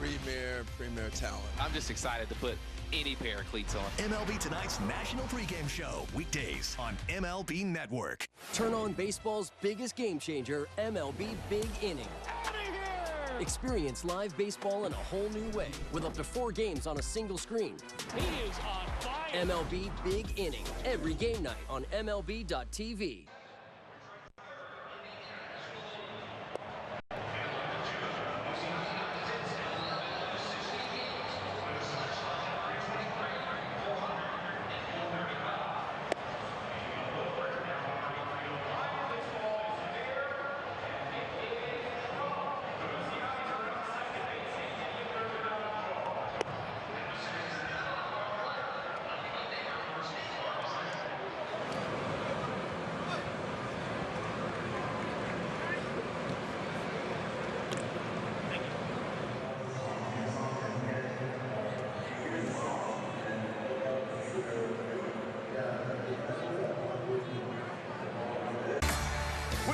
To our Angels Live postgame presented by the OC Healthcare Agency. Navigate to a healthier you at angels.ocnavigator.org. Zach Neto, a couple of doubles here tonight. Altuve came in and kind of misplayed that one. Looked like a single error, but later changed to a double. Later added a double, and he was at shortstop. They were rifling baseballs at him all night. He's always involved in the game. Zach, now here with Tim Salmon, I'm Patrick O'Neill, Jose Soriano. And this is his first victory at home. Do people realize, I mean, across the country that cover baseball, how good he is? You know, I think he's not as big of a secret amongst his peers. Right. I think when players know who's got good arms, and I think he's one of those guys where everybody says, wow, he's got a great arm. When he figures it out, like when he kind of gets himself going. But, you know, to this point, we're actually starting to see him get it going. I mean, we're really seeing him go out there and dominate these like he did these last few starts. I mean, tonight was fabulous. I mean, you're talking about a guy that can throw that two-seamer. He got up to 99 miles an hour with that two-seamer. We talked about it in the pregame show. He's throwing it much more. It's got that downward angle on it. It's a bowling ball, but what it really does is it opens up the off-speed pitches. That off-speed pitch, he had 23 out of the 23 times he threw it, 15 swing and misses, 9 strikeouts total out of that. It's amazing. I always say, you know, a good off-speed pitch, you know, show me a good fastball, but he's got some really good off-speed pitches, and the fact that between the fastball, the two-seamer, the slider, and the curveball, he was well over 70% strike rate on every one of those pitches. I mean, when you're dialed in and you're throwing that many strikes to those pitches, it's lights out. Got his first win here at the Big A this season. Jose Soriano, in his last 3 starts, he's an absolute ace. I tell you what, the starting staff for the Halos, absolute dealing right now. They're rolling it over. It's great to see. All right, Zach Neto, what'd you make of his game at the plate? Well, you know, he went up there, I mean, fearless. I mean, the guy went back out there attacking, got the Angels, you know, he didn't get him on the board, but he got things started with that double right out of the gate, and, you know, the Angels should have got the run in. They got him over, just couldn't get him in. But, you know, that's what I like about Zach Neto. He's not going to back down from any challenges. He went out there today, you know, no repercussion from last night. Went out there swinging, being aggressive, being the Zach Neto we were used to seeing him being. And, you know, right there, that was a great way to start the game. Unfortunately, the Angels got him over. They just couldn't get him in. But here in his third at bat, he got the double down the left field line. And in this situation, he came around to score. So good job of hitting all night for him. You know, going out there grinding. Look at that dirt on his. He's always dirty. He's got something going on. He's got balls hitting off his shins and up at his chin last night. And it's the way he bounced back, right? Considering what happened last night, you have to be happy to see a player like this, how good he can be. Well, you know, when you get in a situation last night, a lot of attention. You bring a lot of attention to yourself and everything that's going on, and sometimes it has carryover. Hey, is there a guy in the bullpen or another pitcher that's going to go out there and test it or whatever? And sometimes it can just take you off your game as you start thinking about that. But he didn't. He just went out there, you know, rolled it, you know, turned the page, I guess, and just went out there and was the Zach Neto we're used to seeing, being a great leadoff guy, aggressive, and, you know, taking care of business. Yeah, he is an absolute stud. He is a great baseball player, the shortstop face of this franchise right now. Let's face it, the way he is playing baseball, Zach Neto does not step aside from any challenge. Hey, Nolan Shawno, a couple of hits. He was not threatened by the fact that everybody had one of his bobbleheads in their lap. He showed up and played some great baseball tonight in a 9-1 victory for your Angels. More Angels Live right after this.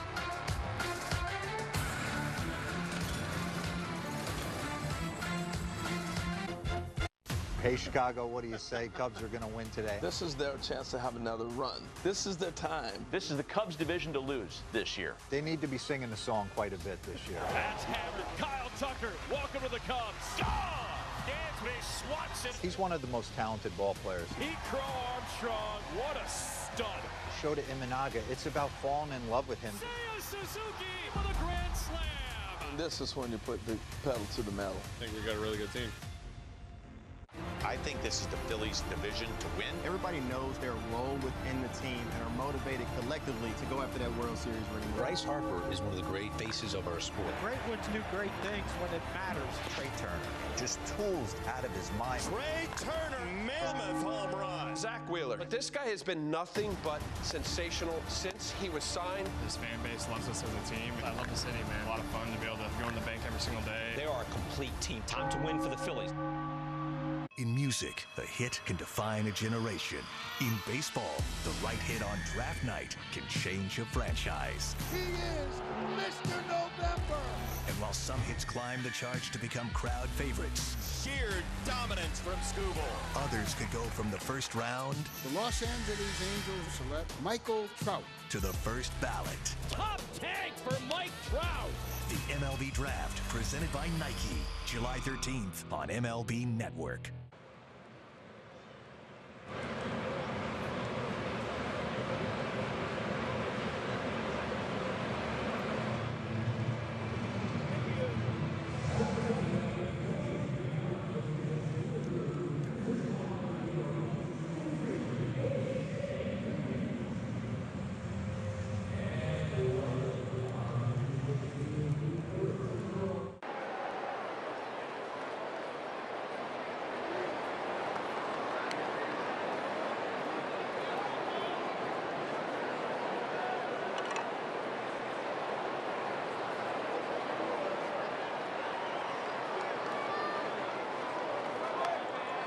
Yeah, I've seen it.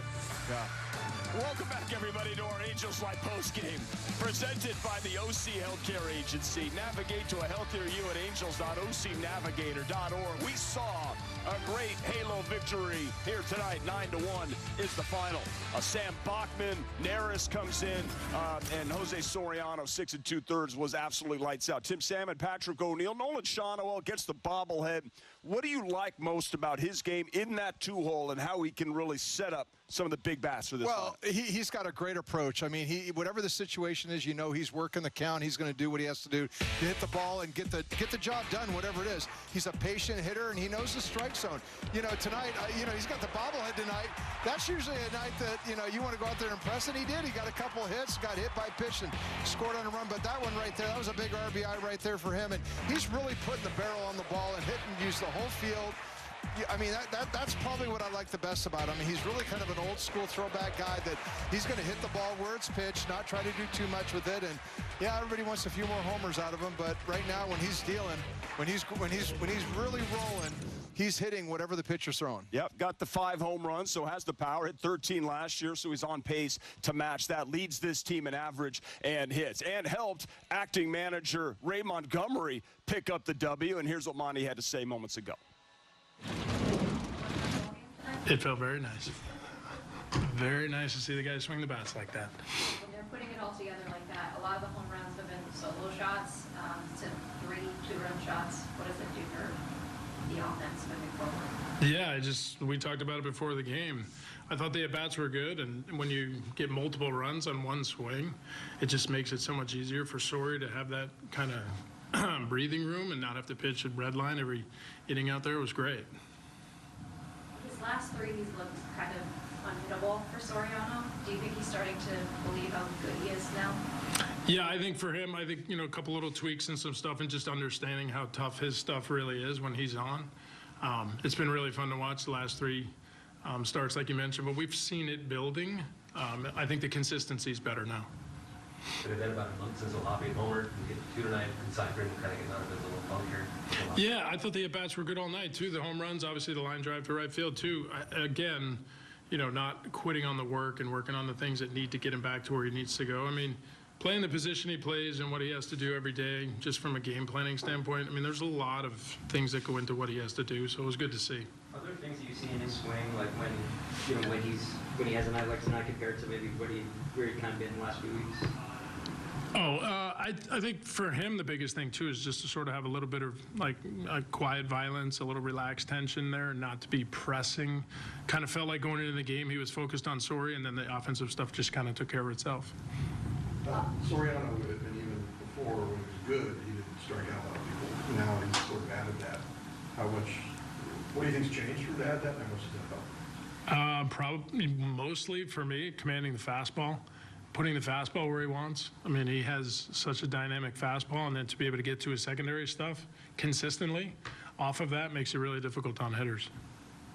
You hopped out of the dugout to go get him and bring in Neris. What went into that decision? I just think where he was, he had taken us to where I thought it was a good place. The pitch count withstanding, I think, we talked to him before the inning before, and he felt like he could push a little bit, and he did. I just felt like it was a good spot right there.